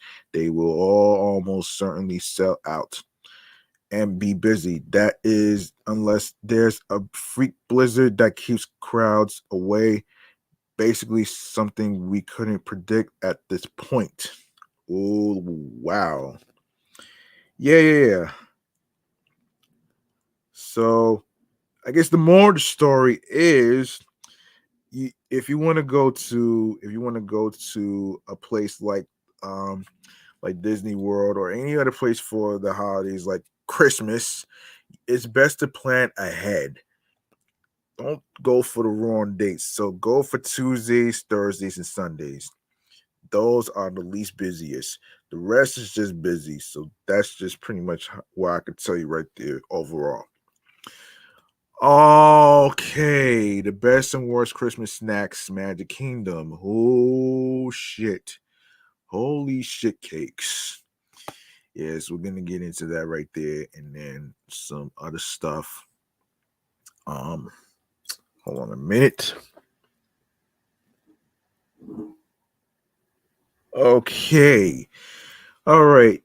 Magic Kingdom has a lineup of holiday snacks and desserts at its counter service restaurants, both for Mickey's Very Merry Christmas Party and Walt Disney World Day guests. In this post, we'll share some of of our favorite and least favorite Christmas foods at Magic Kingdom and recommend what you should buy and skip. Well, all right, let's cut to the chase, man. Hold on a second. Let's cut to the chase. We're gonna cut to the chase right here, man. Let's see. All right, so okay, Christmas cookie Sunday. Available daily at Auntie's Gravity's Galactic Goodies. Cookie butter, soft serve, topped with whipped cream, chocolate sauce, sprinkles, and a white chocolate piece. So this doesn't look like much, but it's actually fantastic. The cookie butter flavor is subtle, almost like an extra creamy and vanilla, no buttery vanilla soft serve. Hmm, interesting, interesting here, man. This is interesting. Gingerbread Sundae, available daily at Storybook Treats. Gingerbread soft serve Sundae topped with whipped cream, gingerbread pieces, and a Minnie Mouse waffle topper. As much as we enjoyed the Christmas cookie sundae, the gingerbread sundae takes the cake. The soft serve here is very ginger forward, which works well for us because we love ginger. That flavor is tempered nicely, but the dusting of gingerbread pieces and piece of waffle. This is my favorite dessert of the entire lineup. Santa Mickey Waffle Sundae. Red velvet waffle topped with mint chip ice cream, seasonal sprinkles, chocolate sauce, and peppermint powder. Our luck with seasonal desserts at Sleepy Hollow is very hit or miss. Last year, our red velvet zero waffles were atrocious, so stale. We should have requested a replacement. Unfortunately, the kitchen here can be overwhelmed at times and the quality control becomes an issue. The Santa Mickey Waffle Sundae we had was fantastic, while the presentation leaves a lot to be desired. The taste is it's fantastic. Our waffle was warm, fresh, and full of chocolatey goodness. It went really well with the ice cream and peppermint, with all of which elevates it considerably. We recommend visiting Sleepy Hollow earlier in the day before it gets a long line. That's your best bet for a freshly made quality dessert. An orange bird Christmas. Huh. Orange scented white chocolate mousse filled with orange curd on a citrus almond cream cake with buttercream leaves and a white chocolate piece. This is absolutely fantastic. A variety of layers of tech and textures, plus rich chocolate, semi-tangy citrus, and an overall delicious flavor. However, I must admit that I'm very biased. First, it's orange, beloved icon of Walt Disney World. Second, I used to get Terry's chocolate orange balls every year. Orange balls. Oh shit. Oh man, every year in my stocking as a kid at Christmas, and this year, and this very much reminded me of that. It's obviously very different, but the shape and some flavors are similar. Okay, cherry and pistachio float, available daily at Aloha Isle. Cherry and pistachio swirl soft serve over cold hot chocolate. Ah, a new snack for the Walt Disney World Culinary Hall. Shame. Rather than being a Christmas themed dessert, this should be a Lilo and Stitch inspired item because the only conceivable explanation the only explanation for this is that aliens crash landed in Adventureland and were tasked with creating a dessert despite no prior knowledge of human taste buds or any concept of flavors. Okay, the thing is best and no, the thing is cherry and pistachio can work well together. I've had cherry pistachio cookies that are great with a sweet, tart, nutty flavor profile that is perfectly complementary. None of that is present here. Instead, there's abundantly artificial cherry flavor, maybe a hint of pistachio, maybe and cheap cocoa flavoring. I don't even know how to describe this. It's sort of like chasing a shot of cough syrup with a cup of cold hot chocolate you found sitting around, even except worse. We rarely waste food, but we couldn't even finish half of this. You couldn't pay me to eat this again. Oh man. Oh my gosh.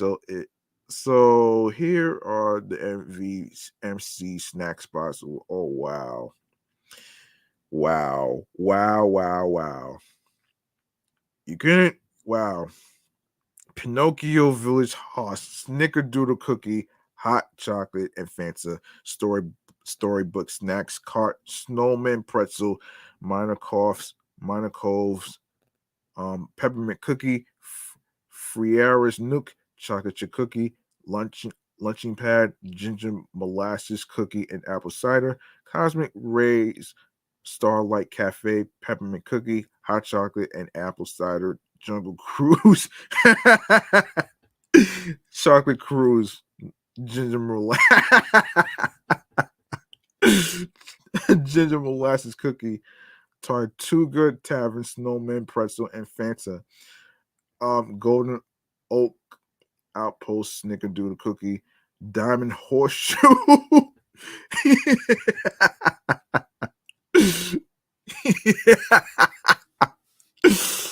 Oh my gosh, chocolate chip cookie and eggnog. Wow.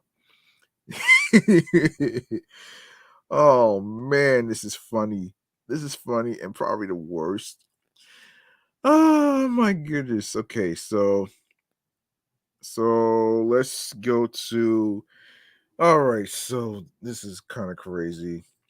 Um oh yeah, so Starbucks. Yes, so Starbucks has their own Christmas flavors. So let's get into this one right here, man. Because the more I don't want to waste my time on this. So anyway, everything you need to know about Starbucks holiday drinks for 2022. Um, it's official. The Starbucks holiday drinks have arrived.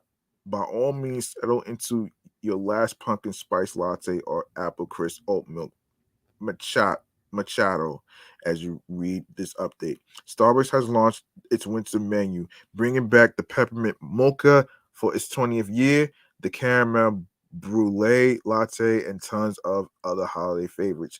But don't get too comfortable, Starbucks fans, because there are a few holiday changes. Of course, Starbucks holiday drinks are here. So Starbucks holiday menu features the return of everyone's favorite holiday classic. Bonus while you are at it, get yourself a Disney Christmas Starbucks cup too. Devotees of the popular peppermint mocha caramel brulee latte and chestnut praline latte will enjoy sweet sips this year. Starbucks is also bringing back the toasted white chocolate mocha, a beloved holiday classic, and Irish cream cold brew for those who opt for iced drinks year round. Oh wow. Um okay. Last year's delicious drop, the sugar cookie almond milk latte is back too. The chain's first ever non-dairy holiday drink returns with sugar cookie flavored syrup blended with blonde espresso, iced and creamy almond milk, all topped off with red and green sprinkles. Of course, you can get it hot for the winter. Yes, if you're still missing the gingerbread latte and eggnog latte, keep an eye on the Starbucks secret menu. You might see a copycat recipe for the gingerbread and eggnog fans. Um, while you're at it, check out these Christmas coffees too. Okay, so what about food? It's not the holidays without food, right? The menu this year features familiar treats like the sugar plum cheese Danish, an adorable snowman cookie, and the cutest reindeer cake pop. The menu is rounded off with the newest bakery item, the Christmas pistachio swirl, and the classic cranberry bliss bar, which is even available for purchase by the tray. Each one is only between $2 to $4. Talk about bargain minus the cranberry bliss bar tray, which is available for $16.95. If this news wasn't enough, Starbucks famous holiday cups are of course coming back for the season as well. You can even pick one up on Christmas since Starbucks is one of the few stores open on Christmas Day. Not my job actually. My job closes on Christmas Day, so my job closes early around 7 o'clock on Christmas Eve. So anyway, the latest designs are sure to get Starbucks lovers into the merry spirit, including gift wrap magic frosted sparkle ornament, wonder and cozy evergreen. Starbucks red cups are also coming back for their 25th year, although the date to get your own reusable holiday cup free with a drink has not been announced yet. You'll want to show up early once they do. We can already hear the sleigh bells ringing. It's time to get down to Starbucks for this Christmas goodness. Well, hmm. Well, wait a minute here. Okay, so Dunkin' Donuts has Christmas holiday treats too. So let's get into that right there. And man, and this is from ABC 57. Let's get into it. So, um, of course, hold on a minute here. Hold on a minute here.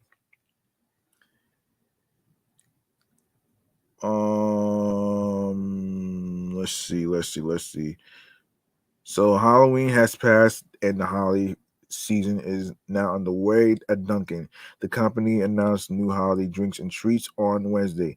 New to the 2022 holiday menu is the cookie butter cold brew, a slow steep drink with notes of sweet brown sugar and baked cookie flavors. The drink is topped with cookie butter cold foam. The cookie butter doesn't stop with the drink, as the company also introduced a new cookie butter donut. The sweet treat includes a cookie butter buttercream filling, topped with maple flavored icing and sprinkled with crushed cookies. The last piece of 2022 holiday trio is the pancake wake up wrap, a sweet twist on the popular menu item. Returning this year are Dunkin's Peppermint Mocha Signature Latte and the Toasted White Chocolate Signature Latte. Of course, the Cranberry Orange Muffin and Dunkin' Holiday Blend coffee this season. Let's see. I know there's more to this actually. I know there's more to this. There's got to be more to this actually, and this is from their website actually. So yes, so this is okay, so what they have here is the cookie butter cold brew. Um so so what it includes, um it features Dunkin's slow steep ultra smooth cold brewed along with notes of sweet brown sugar and baked cookie flavors. It's topped with creamy cookie butter cold foam, adding the flavor of warm holiday spices, and finished with cookie butter crumbles. Fans can take their cookie love to the next level by pairing this delicious sip with the new cookie butter donut, a classic yeast donut shell with cookie butter buttercream filling, topped with maple flavored icing and a sprinkling of crushed cookies for an extra satisfying crunch. Ready and wrapped to slay. What's one of the best ways to bundle up this season with Dunkin's brand new pancake wake up wrap? Guests can kickstart their day with a portable, pillowy pancake featuring a hint of sweet maple flavor, filled with egg, melted cheese, sausage, or bacon, and served with a side of syrup, also available without meat. Deck the halls with decked out lattes. So the hustle and bustle of the holiday season is coming. But Dunkin's handcraft signature lattes made with rich espresso can help go-getters get even more done before the holidays are in full swing. Whether it's a trip to the tree lot or untangling string lights. No matter how guests celebrate the season, two of the Dunkin' signature lattes return to put a into every step. So starting with the peppermint mocha signature latte is backed by popular demand, available hot or iced. The ultimate holiday beverage features decadent mocha, balanced with cooling peppermint, topped with whipped cream, mocha drizzle, and a dusting of hot chocolate powder. An indulgent sip to stand up to what the holidays have in store. Toasted white chocolate signature latte is also back to help guests to toast to the season. This sip features a creamy, rich white chocolate flavor and a signature latte topped with whipped cream, caramel drizzle, and cinnamon sugar for a twist on the traditional holiday flavor. Feeling festive? Not That's not all. To keep America running through the busiest time of the year, guests can enjoy more familiar favorites this season. Let's see. So, part of the Dunkin's limited batch series, the medium roast holiday blend coffee returns to restaurants nationwide. This warming coffee blend features sweet notes of molasses and dried fruit.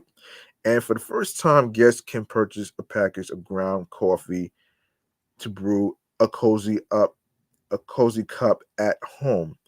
Cranberry orange muffin returns made with real cranberries. This beloved bakery treat features a subtle orange flavor and is topped with sanding sugar for an on the go treat.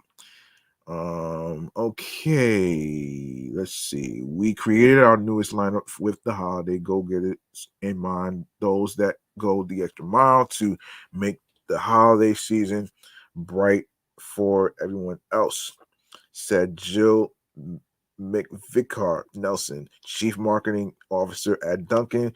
We hope that both our classic and new menu items like the cookie butter cold brew and pancake wake up wrap will excite Dunkin' fans and empower them to make the most of every minute this season. This shit is lit, man. Tis the season for free coffee Mondays. Of course, obviously, to keep Mondays merry this holiday season, Dunkin' is bringing back free coffee Mondays for Dunkin' Rewards members. Beginning, It started at November.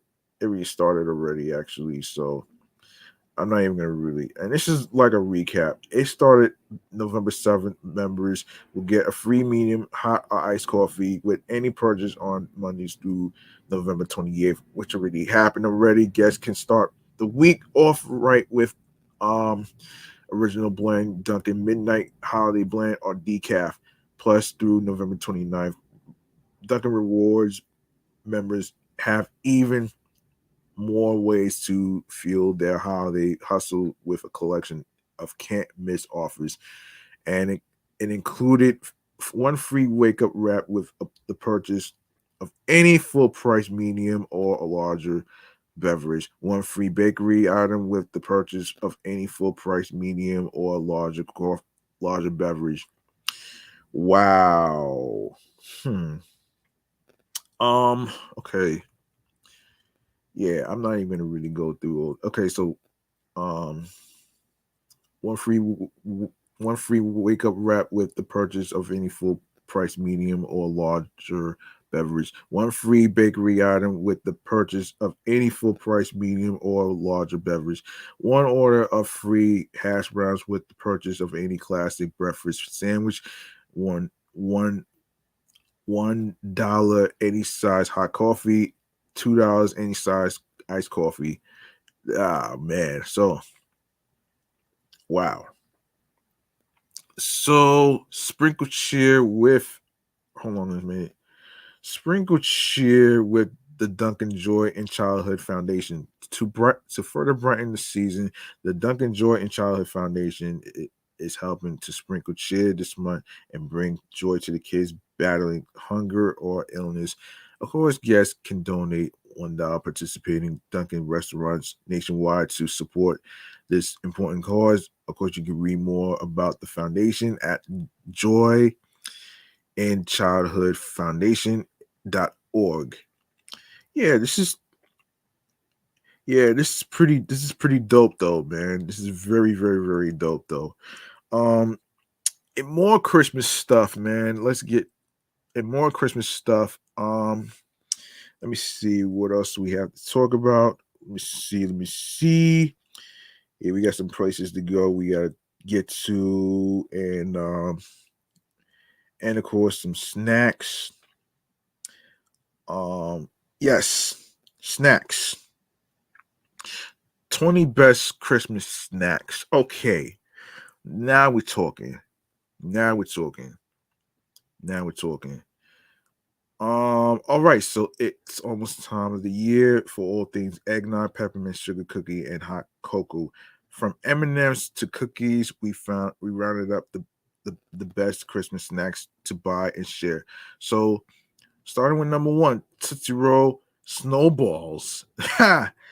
um, Talk about a throwback. These candy coated mini snowballs full of chocolatey Tootsie Roll goodness are the perfect combination of chewy and crunchy for the holidays. Best of all, they are just $1 for a whole bag. Okay, so Hershey's Trees and Stockings White Cream Chips. Bake festive cheer right into your Christmas cookies. These white cream chips come in two shapes that best represent the holidays: bright green trees and, of course, the traditional red stockings. We have Keebler gingerbread fudge stripe cookies. Gingerbread houses are great, but when you don't want to build them, these gingerbread cookies are striped with vanilla fudge are a great alternative. Spice up the alternative season with a pack or two or three of them. These aren't available online yet, so keep an eye out at your local grocery store. They are now available nationwide. Hold on. Okay. All right. So, there's more to this actually. Yes. So number four. That was number three. That was, hold on a second. Yes, so number three right here. So this is the Keebler gingerbread fudge striped cookies. Number two was the Hershey's Tree and Stockings white cream chips, and number one was Tootsie Roll snowballs. So number four, coming at number four is M&M Fun Cups. M&M ice cream fun cups. M&M's is now making vanilla ice cream cups loaded with red and green M&M's minis and swirled with chocolate. If you prefer ice cream to hot cocoa, look for this cool seasonal treat at Walmart. Check your local Walmart stores. Number five, peppermint whipped topping. Want to give your hot cocoa a kick? This peppermint whipped light cream topping is just the thing you need. Add a dollop of sweet minty delight to your pancakes, your coffee, or literally anything else. The sky's the limit. Peppermint hot cocoa Morcells. Drop these Morcells and your favorite hot chocolate. Bake them into your favorite holiday holiday cookies, or just eat them as well as they are. They are bound to make almost any treat sweeter with a combination of milk chocolate, Morcells, peppermint squares, and mini marshmallows. They are basically Christmas in a pack. This is number six. That's number six. Yes. Number seven, York Snowflakes. York peppermint patties in a festive snowflake shape. Yes, please pop them in a vintage candy dish or Christmas stocking, or use the minty treats for dessert. Recipes like these minted mint filled cookies. Okay. Okay, so all right, so let's see. So that's number five. Yeah, I already got number five already. Number five, okay. Yeah, number five was the peppermint whipped topping. That is the peppermint hot cocoa morsels. Okay, so York snowflakes. Number eight, Number 8 is Swiss Miss Hot Cocoa Ready Whip. Top off our hot cocoa with hot cocoa flavored whipped cream. Don't mind if we do. This chocolatey pillow soft hot cocoa ready whip comes in packs of two 15-ounce cans for all your holiday needs. Though we won't blame you if you eat it straight out the can. You can even use it to top off a delicious McDonald's holiday pie. Um, Gingerbread cookie Kit Kats. These holiday themed Kit Kats are perfectly for Christmas break. Unfortunately, they are not in stores yet, but we expect to see them soon. Here's what we know about gingerbread um Kit Kats so far, and that's number 9 right there. Okay, gingerbread cookie Kit Kats. That's funny. Number 10, Reese's peanut butter brittle flavored cups. Reese's took our favorite peanut butter flavored holiday treat and, of course, turned it into seasonal Reese's cup. You can get it as a big cup, king size, or as a bag of mini miniatures. That's just perfect for gifting. Number 11, Hershey's Grinch Kisses. Yo, shit. Merry Christmas. Oh my goodness. Oh my goodness. And hold on. This is Toots. This is Foodie Girl had joined in. Thank you for watching this. Yeah, so this is wow. Yeah, Reese's took our favorite. Oh yeah. Yeah, Reese's took our favorite peanut flavored holiday treat and of course turned it into a seasonal Reese's cup. You can get it as a big cup, king size, or as a big bag of miniatures. That's just perfect for gifting. Number 11, yeah, Hershey's number 11, Hershey's Grinch Kisses. Merry Grinchmas. The Grinch might not have stolen Christmas yet, but he's definitely stealing our hearts with these Hershey's Kisses. Each candy falls features the classic Grinch smirk. Hershey's Kisses is also one of the most popular Christmas candy choices in several states. Um, Number 12. Yes, number 12 is Hershey's Sugar Cookie Kisses. Nothing says Christmas like sugar cookies. Each candy is wrapped in silver foil, covered in bells, stars, and more Christmas cheer, and tastes just like a freshly baked cookie. Can't get enough sugar cookie flavored candy. Don't forget it. Don't forget to check out sugar cookie M&Ms. Um, Number 13, Hershey's Sugar Cookie Bar. Sugar cookie bar. Yes, Hershey's Kisses might be great for sharing, but if you just prefer to have a bar all to yourself, Hershey's has heard you. They've brought back the original candy and released this brand new bar that's perfect for a holiday treat. And this is from the website tasteofhome.com collection / best Christmas snacks to buy. So yes. Number 14, Gerard um Gar, Girardelli sugar cookie squares. The, you, Girardelli square is made with white chocolate, sugar cookie bits, and festive sprinkles. This Christmas snack is a Target exclusive, so get it before they run out. Number 15, hot chocolate pancake mix. This cocoa inspired pancake and waffle mix can be found only at Walmart and is less than $2 a box. 16, peppermint frosting. We're going to buy this limited edition Pillsbury frosting and then eat it with a spoon, no regrets. Number 17, M&M's mini holiday cookie dough. You'll have tons of fun making this drool-worthy cookie dough. They combine red and green mini M&Ms with Toll House Classic M&M Toll House Classic sugar cookie dough. The dough even has break apart pieces, so it's super easy to bake up.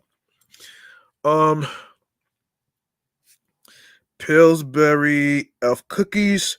Oh my God, Santa! I know him. I know him. You'll be just as excited to make these adorably festive cookies as Buddy was at the prospect of seeing Santa Claus. They feature Buddy's iconic green hat, of course. And this is number 18. Yeah, 18. Yes. Pillsbury elf cookie. Yes. Number 19. Amaretto hot cocoa cookies. These are every bit as splendid as the boozy sweet beverage after which they are named, made by Pepper Ridge Farms. These Milano cookies were brand new for um 2020 and make the perfect snack to munch on as you watch the snowfall outside. Um Number 20, mint chocolate Twinkies. If this was one of your favorite Christmas snacks to buy last year, get ready to stock up again because Hostess is bringing back mint chocolate Twinkies back for 2022. Each box features 10 cakes, which would last us approximately one Hallmark movie binge watching session. And last but not least, number 21, sugar cookie M&Ms. We can't wait to indulge in sugar cookie M&Ms again this year. The white chocolate crunchy shell, crispy sugar cookie flavored centers, and of course they are red and green. What would be better? This will be one of the best Christmas snacks of the season. All right, so let me see what else do we have left to talk about here. Let's see. Okay, so let's get to. Okay, we got some. Okay, so let's get to. Um. Okay, okay. We have. Okay, let's get to Avatar. All right, let's get. No, wait. Let's get to Avatar. Avatar. Hold on a second. All right, let's get to Avatar. Um, where's Christmas candies? Yes. So, um, let's get to the next segment right here. This is going to be movie man cave popcorn right here, man. Let's go. Let's go. Let's go.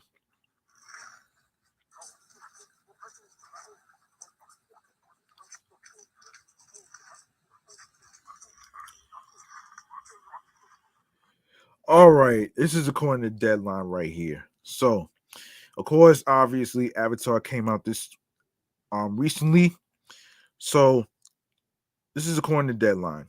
20th Century Studios Disney's Avatar: The Way of Water made $14.3 million yesterday at 4,202 theaters, ranking it as the second best Wednesday of 2022 after Top Gun Maverick's $14.8 million on June 1st. How about that, man? Avatar 2's first Wednesday also outstripped that of Minions: The Rise of Gru, with which made $13.5 million July 6th, and Black Panther: Wakanda Forever's first and second Wednesdays, $8.1 million on November 16th and $10 million on November 23rd. IMAX drove 14.6% of Avatar 2's Wednesday, or $2.1 million. What's interesting here is that Avatar 2 is playing like World War or Star Wars.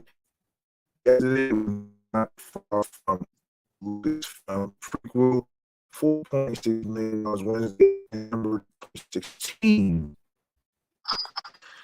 That said, out of the way of $183 million through 6 days, is pacing 11% behind Rogue One and statistic run. Avatar 2 hopes to make $90 million, between $90 million to $95 million in its second 4-day weekend, which has Christmas falling on a Sunday. Universal also debuted DreamWorks animation sequel, Puss in Boots: The Last Wish, to $3.2 million at 4,093 theaters. In second place for the day there and Tuesday. So consider this on before Christmas to be previews. The movie, directed by Joe Crawford and co-directed by Jinuel McCarthy, in school, not up from an A- of the first 11 movie, which went over the in October. It's typically zone at the box office, but that first Puss in Boots opened to a robust $34 million.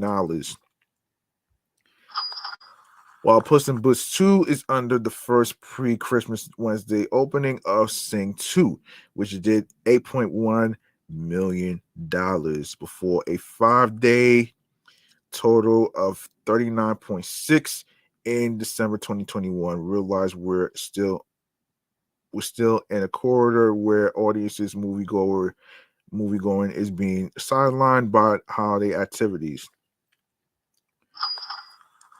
All of this changes on Christmas Day, Sunday for the better. Universal is looking at a long run here for Puss in Boots 2. The studio rolled out Sing 2 all the way to the first weekend of April in north of 2,000 theaters. Throughout every weekend in March, Sing 2 was grossing more than 1 million every weekend in its run.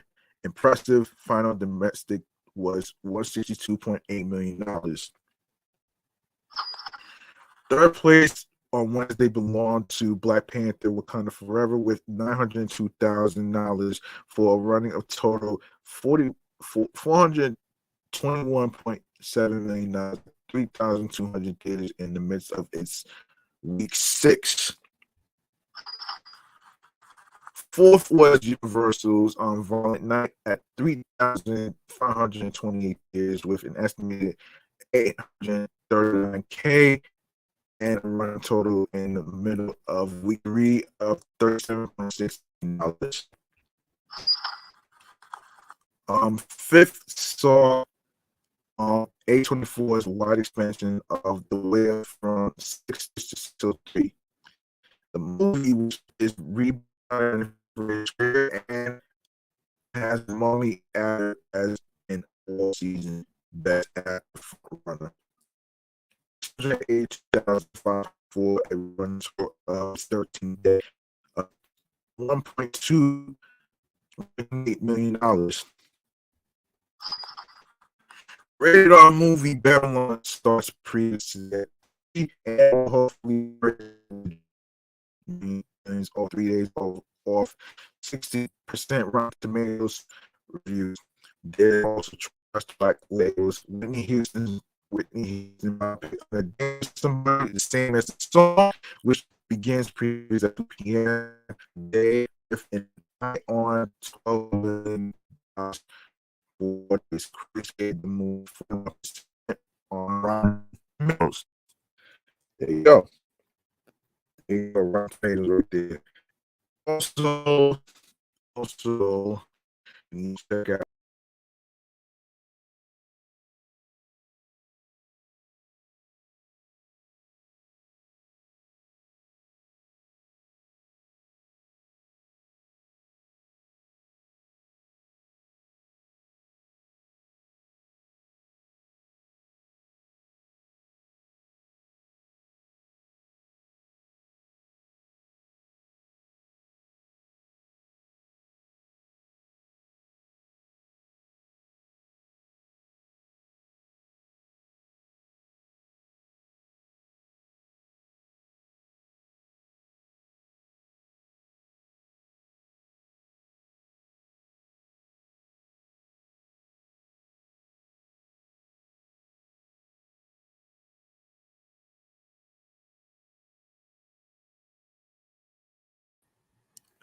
Okay, sorry about that. I don't know what happened here, but um, yes, Breakpoint.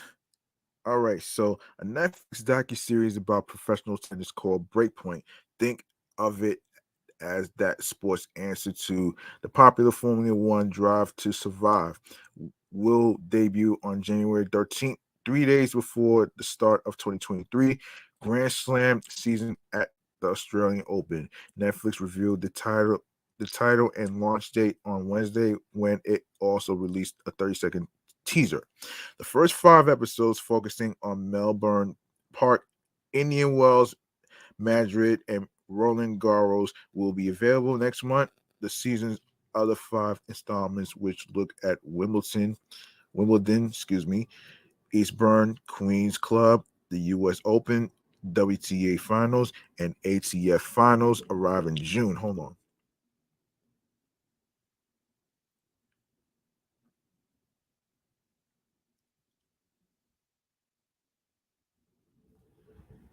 Okay. Players featured include Grand Slam champion Iga Swiatek and Sloane Stevens, and Grand Slam runner-up um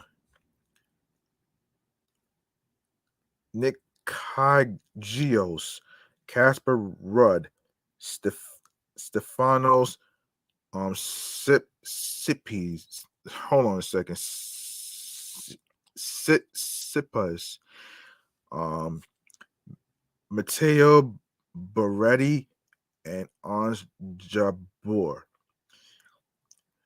Also appearing Felix Uga Aliassime, Taylor Fritz, Francis Tiafoe,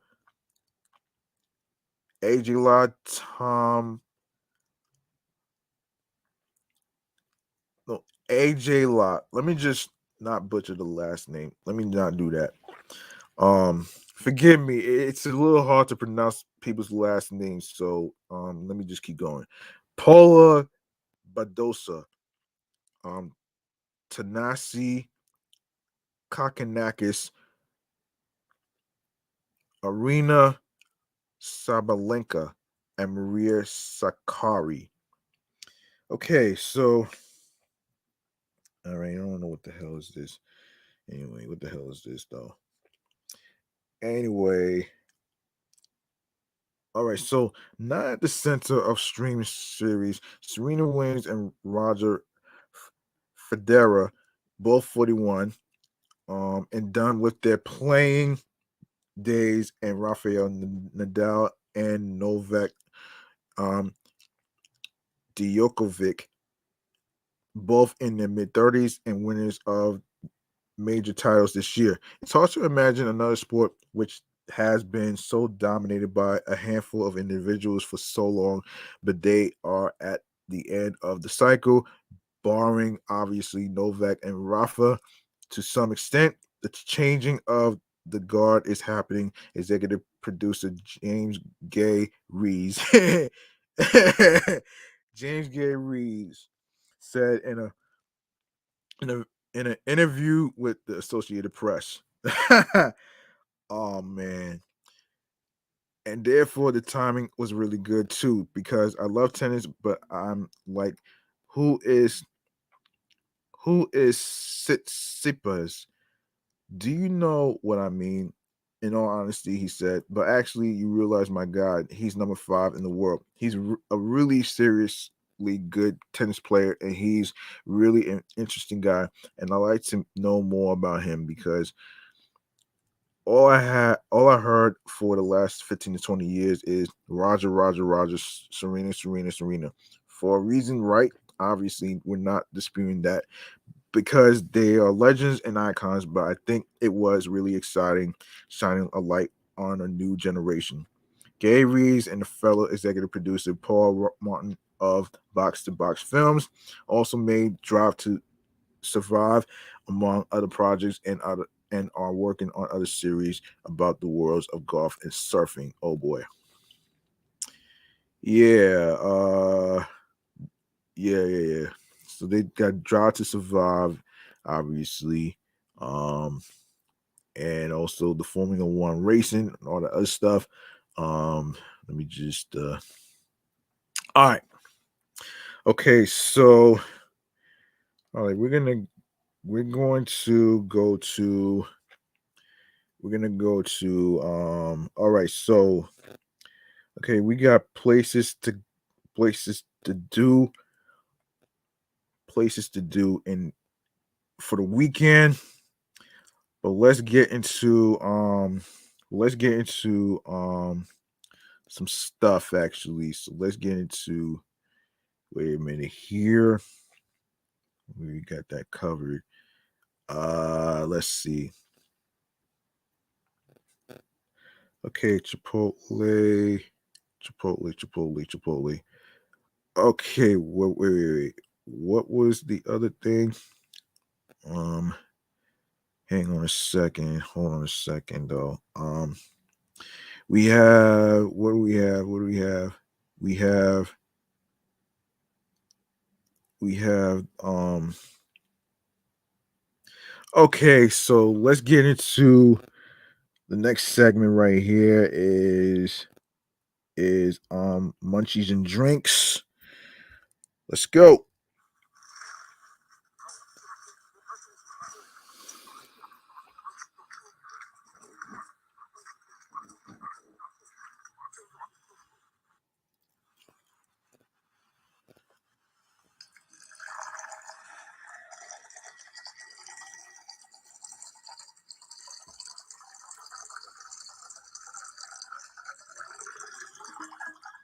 All right, so holiday advice for home bartenders plus 4 festive cocktails.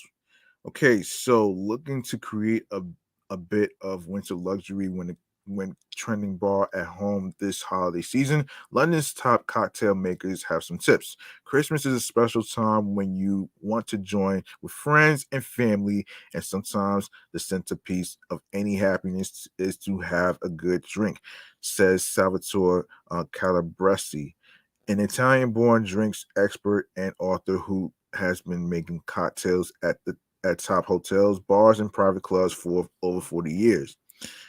Currently at the cocktail bar Velvet at London's five-star Corinthia Hotel, Calabrese goes by the nickname the Maestro. And the Maestro's advice: first choose the right glassware. The glass is a star. It's the canvas of the drink, he says. So if it looks elegant, things already feel festive. Next, think about the quality of the ice and how it dilutes the drink. Remember, ice is like the heat for the chef when he is cooking. Calabasas says, crack ice cubes that disintegrate in your palm are a no-go, is as is crushed ice for Christmas. It's not a tiki night, he jokes. It's about an elegant night. The effort, so make the effort, and and maybe you can make your own homemade ice. He he advises plan. Even prepare your cocktail in advance, especially when a drink is little complicated. Put it in the freezer or in the fridge so it's nice and cold. So the only thing you have to do is to put it in a mixing glass or to show off. Put it in the shaker and shake Calabrese says. Jake Berger, co-owner of this distillery, a 19th century pub and gin distillery in London's Notting Hill neighborhood, says knowing when to shake and when to stir is something a lot of home mixologists get wrong. It's fun using a cocktail shaker, so people should should we so people think we should shake everything, he jokes. But it's only really needed when using fruit juices, egg whites, or cream, he says. Otherwise, stirring is best. As a general rule, if all the ingredients are alcoholic, you probably don't need to shake it, says Berger. So, as an Englishman, it pains me to say it, but James Bond got it wrong. A martini should definitely be stirred, not shaken.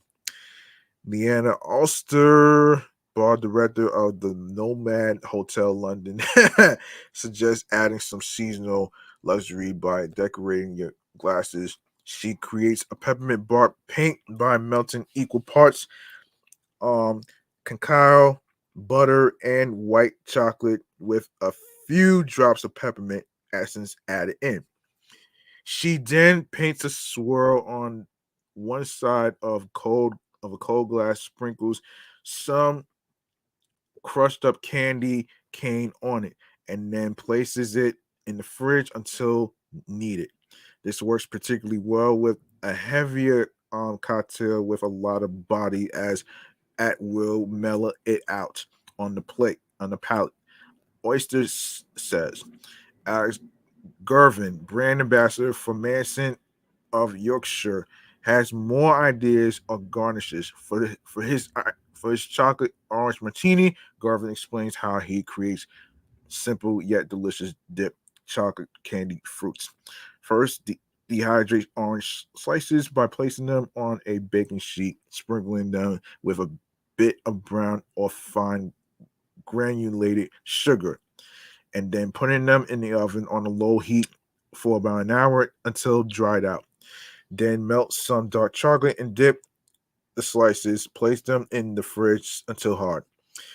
To serve, balance them on the side of the glass. Garvin also suggests a sharing platter of garnishes, almost like a charcuterie charcuterie board. Charcuterie board. Okay, by laying out rosemary, orange peel, and lemon zest on sticks, and maybe they'll try something that they've never had before. He says, "Just make a little effort." Calabrese um, sums up because really a great cocktail is a great journey from the beginning. And when you taste something nice and delicious, the world seems to be a better place. Four cocktail recipes, of course, wintertime.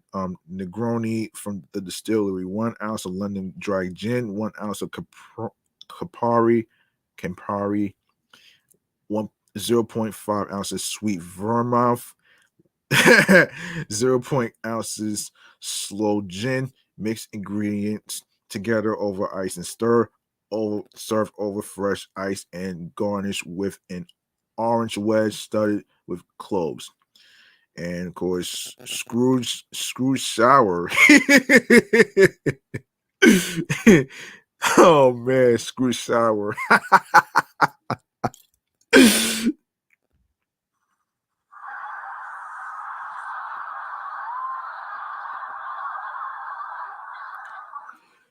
All right, screw shower from Common Decency at the Nomad Hotel London on one egg white, 0.75 ounces simple syrup, 0.75 ounces lemon juice, 2 ounces Irish whiskey.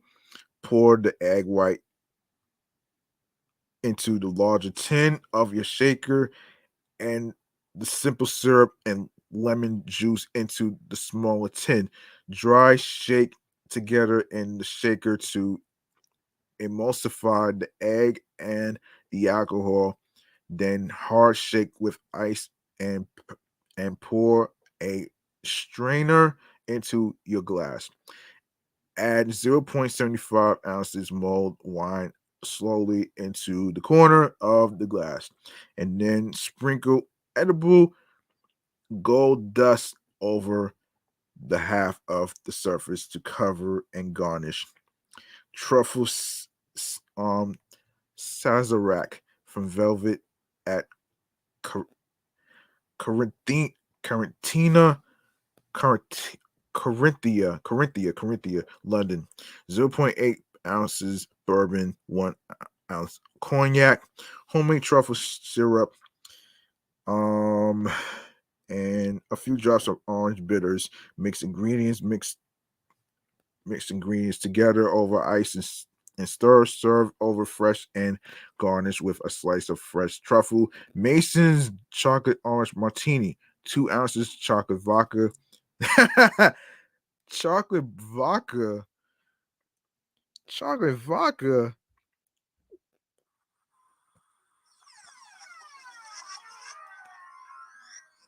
Okay, why would you put chocolate with vodka, man? That's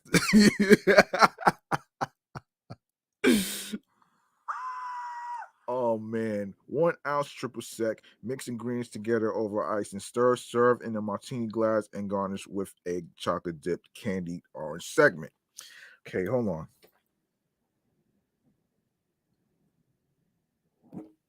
All right. Yeah. Okay. So one more thing that we need to get to. Actually, actually. Okay, for the people in Los Angeles, I'm sorry I'm not going to be able to get to the places in Los Angeles and stuff, but the people in the West Coast, Los Angeles, California, or any other states whatsoever, you're more than welcome to check out timeout.com/things to do for the weekend in Los Angeles. All right.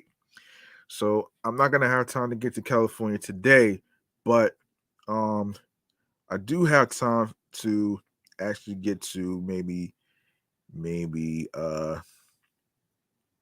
maybe maybe yes, so snow tubing. Yes, snow tubing. So here it is. So snow tubing in New York and nearby for NYC families 2022. It's winter, which means it's finally time to go snow tubing in New York. Whether you are looking for a spontaneous trip on a day off from school or a weekend getaway, there are plenty of incredible places for snow tubing in NY as well as New Jersey and Pennsylvania. Check out the LED lit night tubing, the LED lit night tubing at Camelback Mountain Resort, or hit the 46 lanes at the Blue Mountain Resort for a fun-filled snow season. Looking for more winter fun? Of course, you can read we are you can read our list of family-friendly ski resorts 2022 for holiday inspiration. So, of course, in New Jersey, Liberty State Park, Jersey City, um, 1 Audrey Zapp Drive, Jersey City, New Jersey, 07305, 45 minutes from Midtown Manhattan. No entrance fee. Gates open 6 a.m. to 10 p.m. Of course, do you have your own snow tubes ready to go? Take advantage of a snow day and head out to Liberty State Park for a family fun. This park has beautiful views of the NYC skyline all year, but they are especially beautiful when you are flying down a snowy slope. And of course, Camp Guard Mountain, Mawa, New Jersey. You can go to it is located in 200 Camp Guard Road, Mawa, New Jersey. 07430, 1 hour from Midtown Manhattan. 2 hour snow passes, $31 Monday through Thursday, 33 Friday, 36 Saturday through Sunday, and the holidays. 1 hour snow passes, $24 Saturday through Sunday, and the holidays. Of course, the hours vary. While Camp Goss Mountain Ski Arena has great options for skiing and snowboarding. This quick trip out of the city is worth it for family tubing. All equipment is provided. Riders must be at least 42 inches tall, and certain sessions require participants to be at least 48 inches tall. Be sure to look to book your passes ahead of time. Passes go on sale 6 days prior to the date of your visit. Mount Peter Ski Arena, knows Mount Peter Ski Area, Warwick, New York, 51 Old Mount Peter Road, Warwick, New York, 10990, 1 hour and 30 minutes from Midtown Manhattan. Check online for hours and rates once the 2022-2023 season opens. For off-season appointments, email info@mtpeter.com or call 845-986-4940. Wow. For those going snow tubing in New York, this 600-foot hill is perfect for you. For the family, after each ride, take a quick conveyor belt trip back to the top for another go. Oh, wow.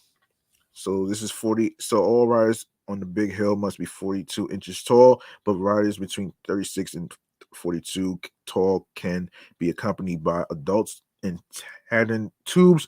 All kids under 12 years old must be accompanied by an adult. Children under 36 inches tall can enjoy a little Tykes tubing hill and smaller hill to play in the snow. All right, so we got Shawnee Mountain Ski Area, Shawnee on Delaware, Pennsylvania, 401 Hollow Road, East Stroudsburg, Pennsylvania, 18301. 1 hour and 45 minutes from Midtown Manhattan. Tickets are $35 a person, weekdays, and $47 on the weekends. All tickets must be purchased online with sales starting December 24th, 2022, which is Saturday coming up.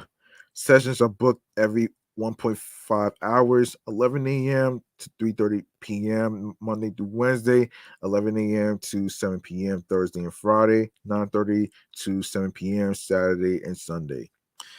Camelback Mountain Resort, Tannersville, Pennsylvania, 301 Resort Drive, Tannersville, PA, 18372, 1 hour and 45 minutes from Midtown Manhattan. Ticket prices and hours for 2022-23 season not available currently. You can check the website for updates about booking tickets, which will be available for 2 hours every hour on the floor. So there you have it right there. And there's, oh my gosh, there's so much stuff. Okay, so let me just run through these, man. Let me just run through these real quick though, man. So Holiday Mountain Ski and Fun, Monticello, New York, 99 Holiday Mountain Road, Monticello, New York, 12701. Let me get rid of that right there. Okay, so tickets are $20. Print off or save this buy one get one half off activity coupon on your phone for snow tubing, skiing, snowboarding, or the rental lift. Of course, so you can call 8459. Excuse me, 796-3161. That's 845-796-3161 to confirm times and book a 2-hour session Friday through Sunday. And this is, oh boy, I'm not even going to get through. Okay, so Jack Frost, Big Boulder, Whitehaven, Pennsylvania, 434 Jack Frost Mountain Road, Whitehaven, Pennsylvania, 18661. And tickets are $39 a person on Saturdays and Sundays starting December 31st, as well as holidays. Jack Frost offers 2-hour sessions at 10 a.m., 12 p.m., and 2 p.m. Big Boulder offers sessions at 4 p.m. and 6 p.m. Blue Mountain Resort, Palmerton, Pennsylvania, 660 Blue Mountain Drive, Palmerton, Pennsylvania, 18071. Tickets range upward from $32 $32 and up depending on dates. Sessions for 2 hours and from 9 a.m. to 9 p.m. Of course, the final session starts at 7 p.m. Of course, Hunter, we got Hunter Mountain Resort, Hunter, New York, 64 Klein Avenue, Hunter, New York, 12442, 2 hours and 30 minutes from Midtown Manhattan. Tickets are $25 for a single tube and $35 for a double tube. Wow. Open from December 26th for 2 hours session, 2 hours sessions available from 1 p.m. to 7 p.m. on the hour. All right, so we have another one that we need to get to. We got another one that we need to talk about too. So actually, I forgot to mention this. Brooklyn 20th Chipotle location to open this week with the city's first Chipotle lane.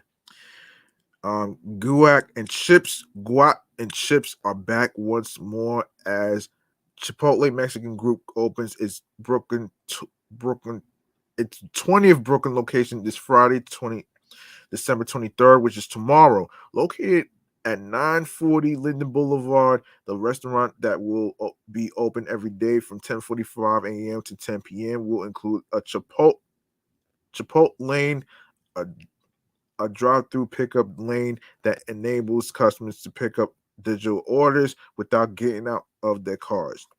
Chipotle goods merchandise will be given away for free to the first 5 customers in line on the day of the opening. After making their first purchase, customers who sign up for Chipotle rewards will receive complimentary chips and guacamole. Fans who also visit the new store will have the chance to win one of 5 pieces of Chipotle goods. Merchandise as part of an opening giveaway.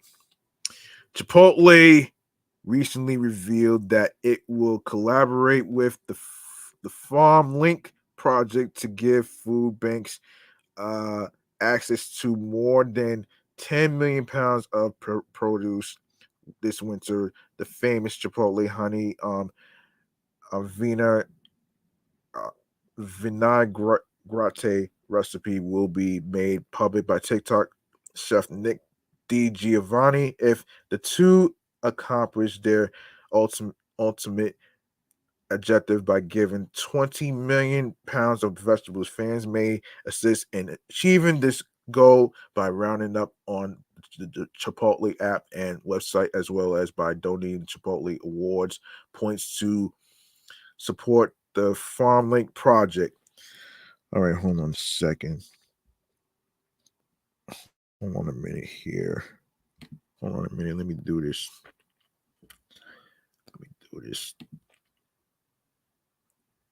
Okay, let me do this thing.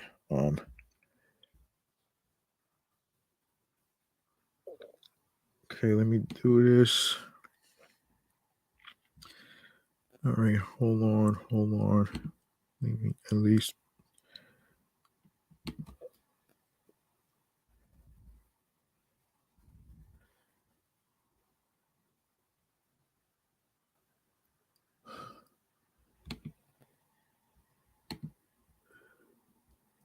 Hold on a minute here. Sorry about that. Hold on.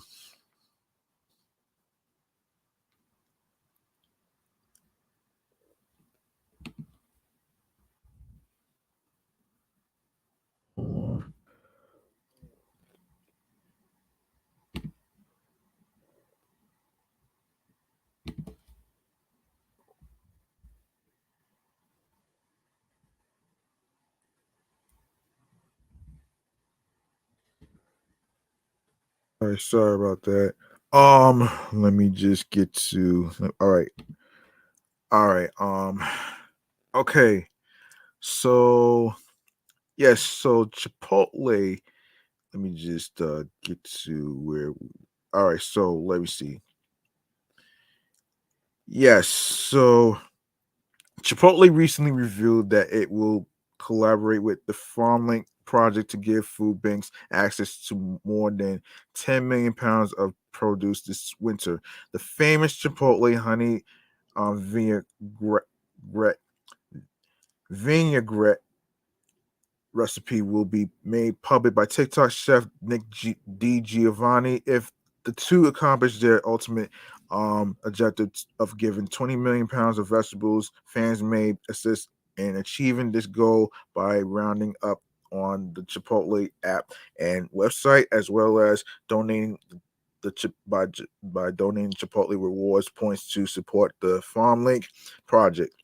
There are on average $25 per location with the competitive benefits, including a crew bonus with the opportunity to earn uh, an extra month's worth of pay each year, a debt-free college degree program, and English as a second language is welcome in the program, and access to mental health care for employees and their families. Chipotle is currently hiring at the Brooklyn location and across the U.S. Interested applicants should apply through the website chipotle.com.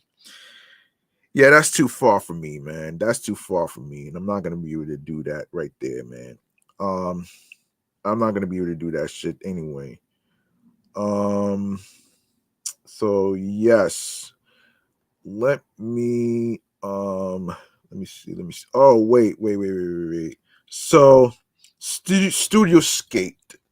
Let's get to Studio Skate. Studio Skate has opened a new ice skating rink in Brooklyn just in time for the holidays. The forward-thinking skating rink located at 99 Scott created a highly designed experience as an alternative to traditional holiday skating options. No, excuse me, opinions.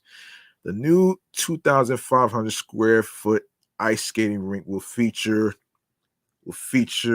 light installations by Nightmind, plants by Takata Nursery, a wood-fired oven pizzeria, and a full bar. Skating hours will begin in the afternoon and go into the night, where headlining DJs and special performances will provide entertainment to attendees.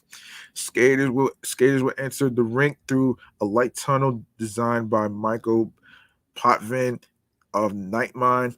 The ground floor skylight will house a large scale installation of by Iranian artist Leela in the Daylight Studio. Next door to the Daylight Studio, you'll find the Apresski Lounge Postgate, which houses a large Christmas tree perfect for holiday portrait taking, lounge seating, and indoor fireplace perfect for making your own s'mores, and a full bar and restrooms. Um, Surrounding the rink is an outdoor arena with seating and translucent pavilions holding coat check and skate rentals. A second story pavilion houses the DJ booth and VIP lounge. The menu at Studio Skate features gourmet German um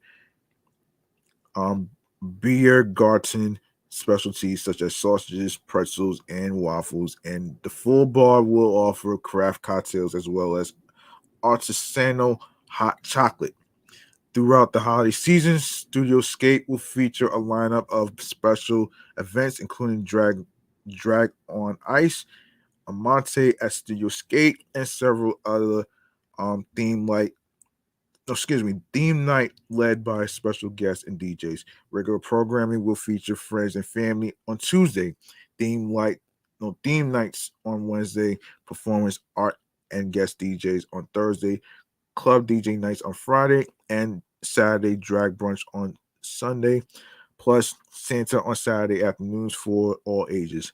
The rink is located at 231 Randolph Street and is open Tuesday through Thursday from 3 p.m. to 10:30 p.m., Friday from 3 p.m. to 2:30 a.m., Saturday from 11 a.m. to 2:30 a.m., and Sunday from 11 a.m. to 10:30 p.m. Ticket starts at $10 and available at the website exploretalk.com. Another place to go Another place to go is is is this place that I seen bus ads for lately, actually, and this is pertaining to the Holiday Train show, which already started since November 19th, 2022, and it's going through January 16th, 2023 of next year, and the hours is from 10 a.m. to 6 p.m. at the Garden. So New York, New York City's most beloved holiday tradition is back. So NYBG, which stands for New York Botanical Gardens Holiday Train Show, a favorite holiday tradition, has been making memories for over 30 years. See model trains zip through an enchanting display of more than 190 replicas of New York landmarks, each delightfully recreated from natural materials such as burnt bark, lotus pods, and cinnamon sticks. Plus, take in NYC's largest outdoor holiday experience at NYBG Glow, returning for its third year with even more illuminated displays, thousands of dazzling, energy efficient lights with whimsical and picture perfect installations reflect the surrounding gardens and collections, creating a spectacle not to be missed. In these special earnings, the special evenings, feature music experiences, food, and more, making for the ultimate night out of the season. Um, and yes, and yes, so the New York Botanical Gardens glow and outdoor color and light experience is already started already from November 18th to 19th, 23rd, 25th, 26th, December 2nd, 3rd, 9th through 11th, 15, 17, 22, 23, 26 through 30, 2022, January 1st, 7th, 14th, 2023. This holiday season, NYBG Glow returns for its third year. Discover the beauty of our landscape and historic buildings at the dark, breathtaking, illuminated across the garden. And of course, yes, all aboard with Thomas and Friends, January 7th, 8th, 13th, 14th, 15th, 16th, 20, 21, and 22 of 2023 of next year. Everyone's favorite train returns as the star of a mini performance for families to enjoy during their garden visit. Driver Sam and his friends provide a fun-filled interactive musical show featuring a photo op with Thomas after the show. You can enjoy the benefits of membership. Benefits includes the first access to tickets, free all garden pass tickets, exclusive members previews, and more. And and of course, you can download the Bluebird Connect app, explore the holiday train show, and NYBG Glow on the free Bluebird Connect app. Hold on a second.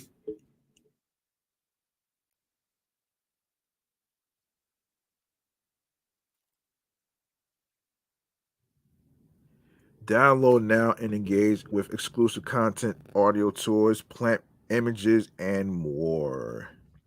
And you can check out the YouTube channel page of NYBG, which is New York Botanical Gardens Holiday Train Show and NYBG Glow 2022 on their YouTube channel. All right, you can check out the website www.nybg.org/event holiday train show. There you have it right there, man. There you have it. And now, hold on a second here, man. Let's get to the other thing. Hold on a minute here. Hold on a second.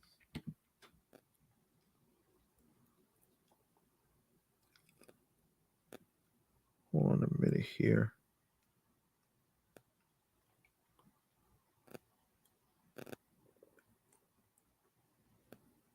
Hold on.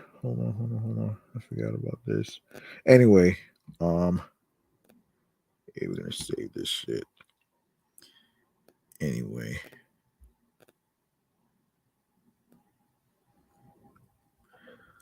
All right.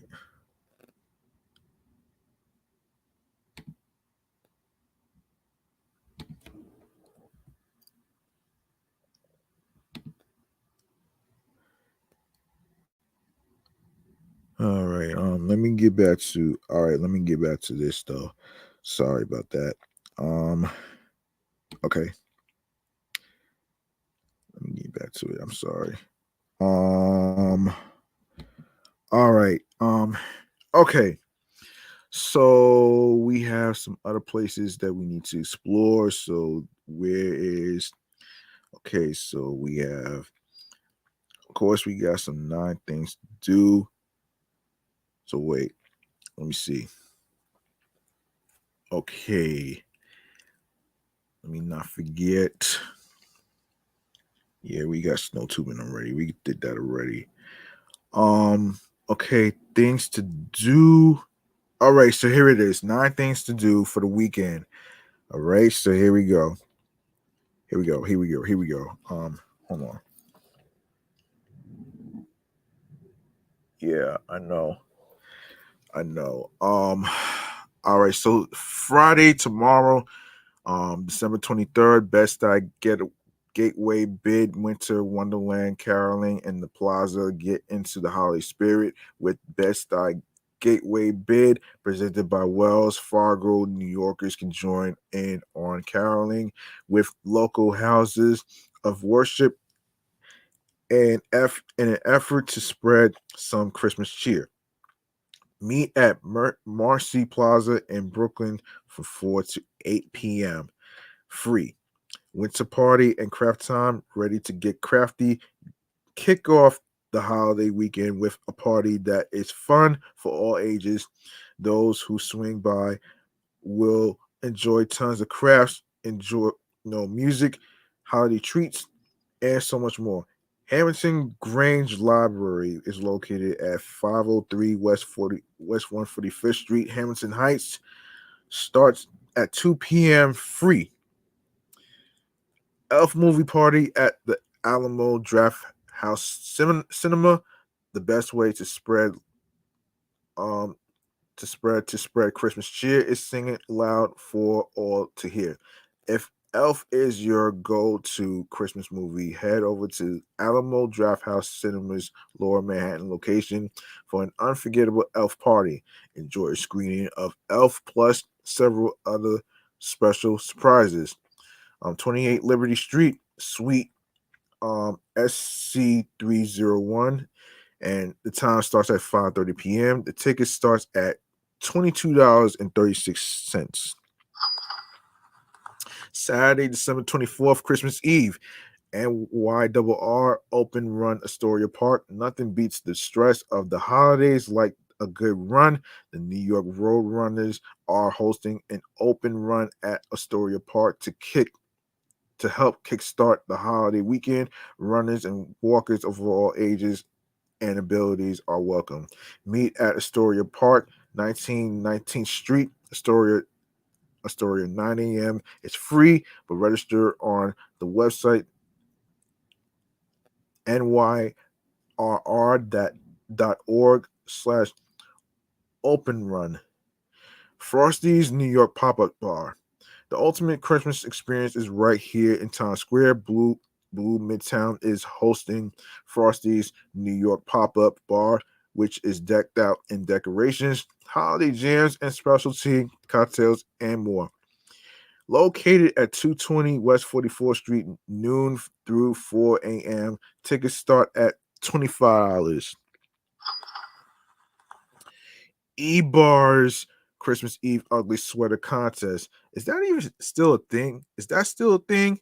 Shit. It's still a thing, right? Wow. Did not know that. And and shout out to Coach James. Shout out to Coach James. Mike James in the building. I'm running a little overtime right here. on this podcast right here. So this is gonna be the last episode of 2022. So let me just wrap up here. Anyway, so let's get to all right. So yeah, what's better than an ugly sweater Christmas for the holidays?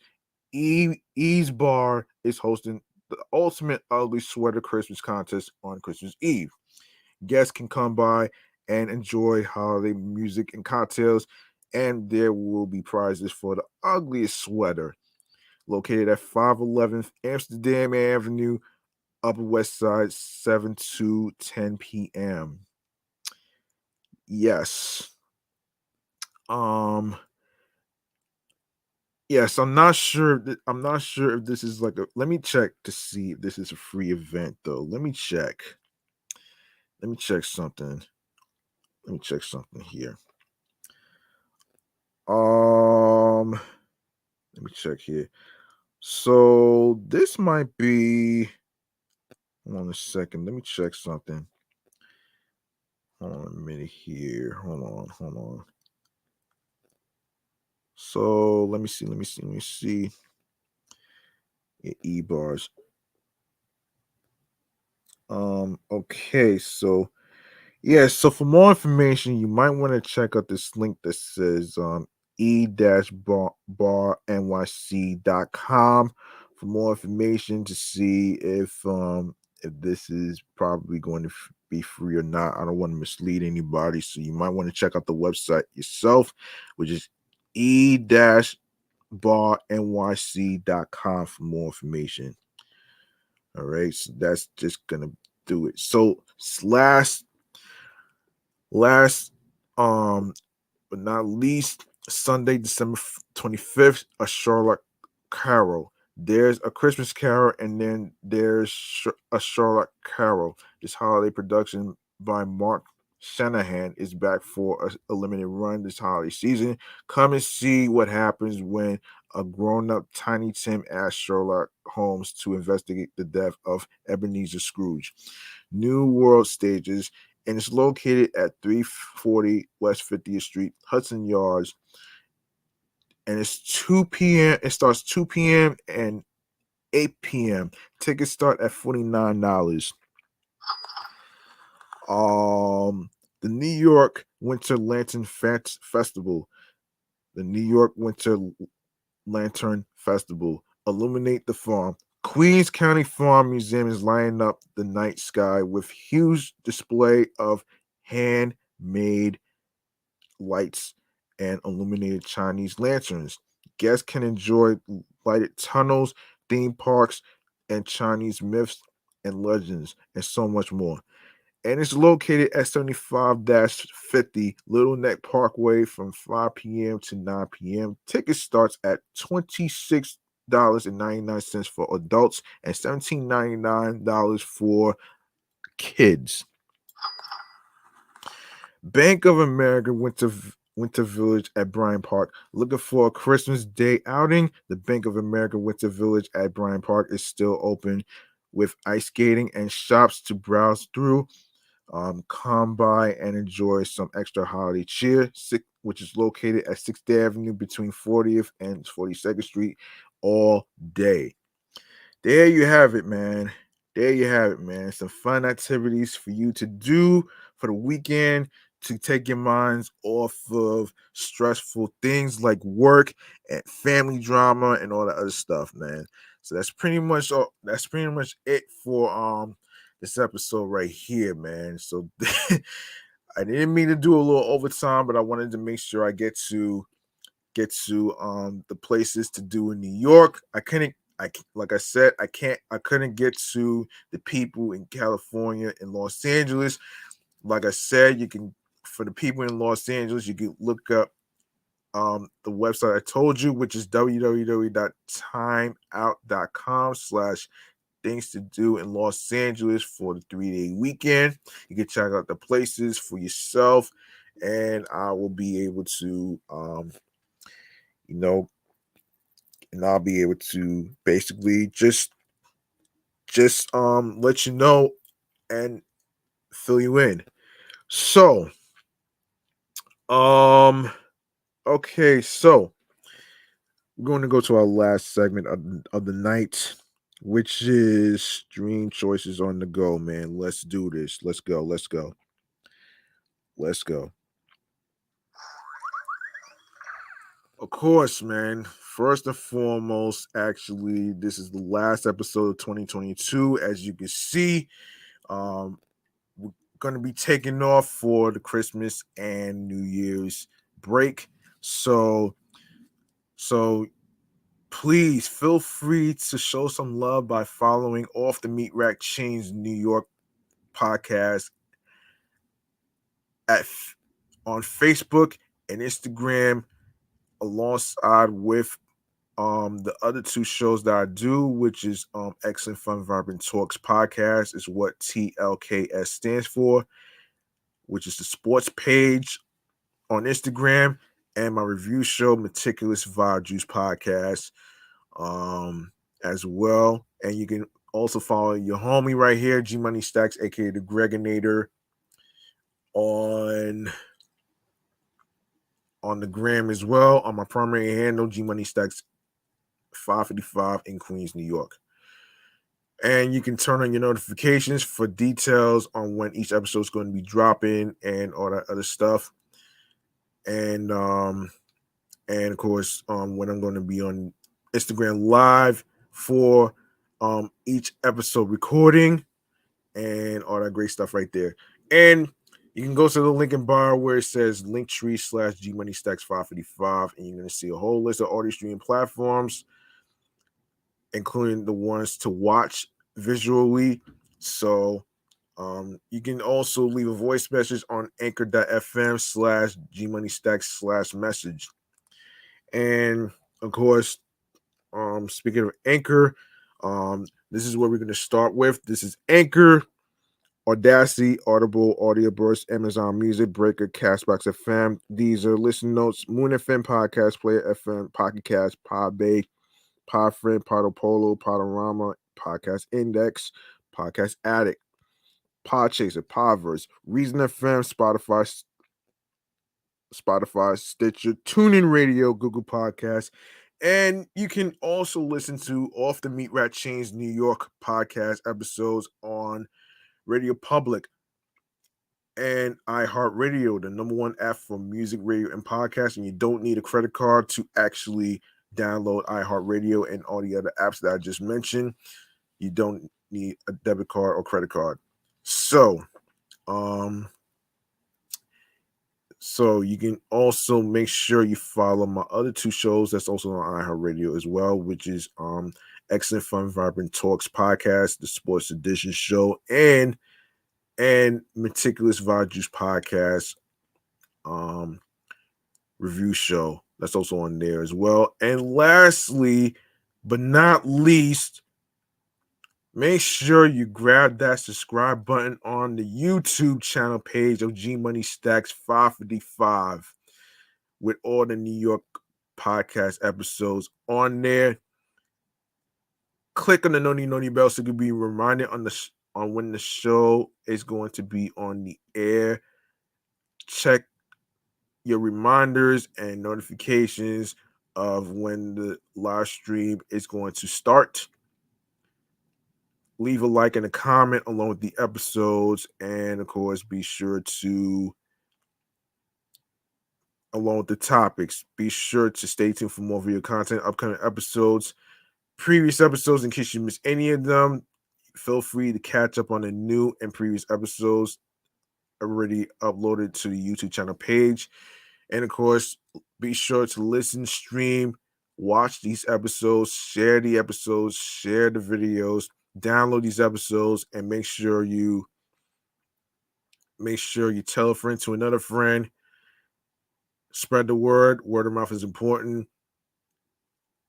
And share the podcast along with the link that says Linktree/G Money Stacks 555 with all the audio streaming platforms, including YouTube, with your husbands, your wives, your boyfriends, your girlfriends, your friends, the people you're cool with from work, and everywhere else where you meet people, whether it's parties, festivities, whatever.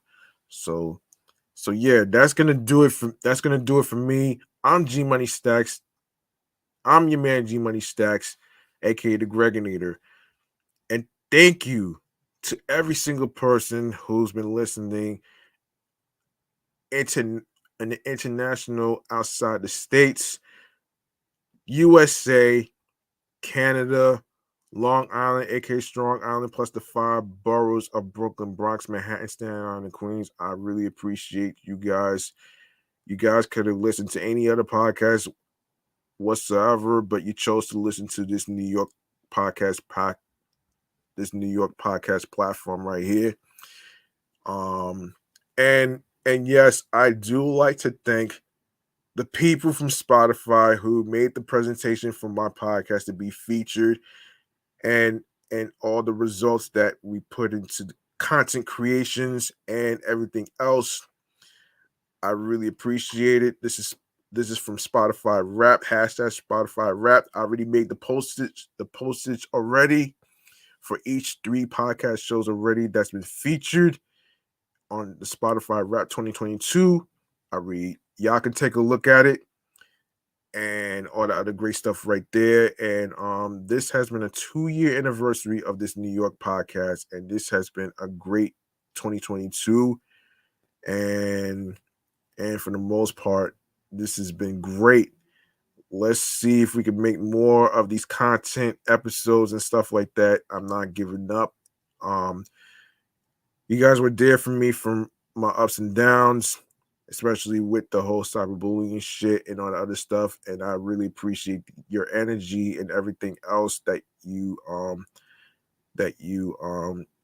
especially those who told me not to give up and everything else. I really appreciate this, man. Seriously, man. And we're gonna go out with a bang. We're gonna go out with a bang and take off for Christmas and New Year's. And of course, remember, the grind doesn't stop. Hard work pays off. And make sure you hard work pays off. If you want something, you have to work hard and earn it. So there you have it right there. And of course, be sure to follow your goals and dreams. Look and find something that makes you smile and happy, and doing what you love to do as a career, whatever you like to do, whether it's podcasting, whether it's radio personality, or any other career field whatsoever. Don't let any fucking haters tell you what you can and can't do. You know what I'm saying? And you don't want to have anybody in your circle that's not really supportive, but you want to surround yourself with those that's morally supportive and all that other great stuff right there, though, man. So there you have it right there. So without further ado, like I said, this podcast will be back in January of 2023. And of course, I hope y'all enjoy your Christmas weekend, your New Year's, and all that great stuff right there. Merry Christmas. Happy New Year. Enjoy your weekend. I hope everybody stays safe. And by the way, look for something, find something that clicks to you, that gets you into your zone creatively, mentally, physically, and spiritually. New York wasn't built in a day. And all that. Yeah, that's it, man. I'm up out of here. Enjoy your Christmas. Merry Christmas. Happy New Year. And I'll be back. Don't worry. I'll be back though. But I'll be back, and I'll see y'all in 2023 of January. Around that time, I'll be 38. So peace and one love. Have yourself a Merry Christmas and New Year's. Be careful. Reach out to one another and be careful out there. Stay safe and stay liquid, and reach out to one another, because you never know when they might be going through something. and all the other stuff right there. So reach out to your loved ones that's going through something on the inside, on an unbearable pain or whatever it is they might be going through. So there you have it right there, man. And yes, Merry Christmas, New Year's, peace and one love, and see y'all in 2023. And good night, folks. Peace. Jeez.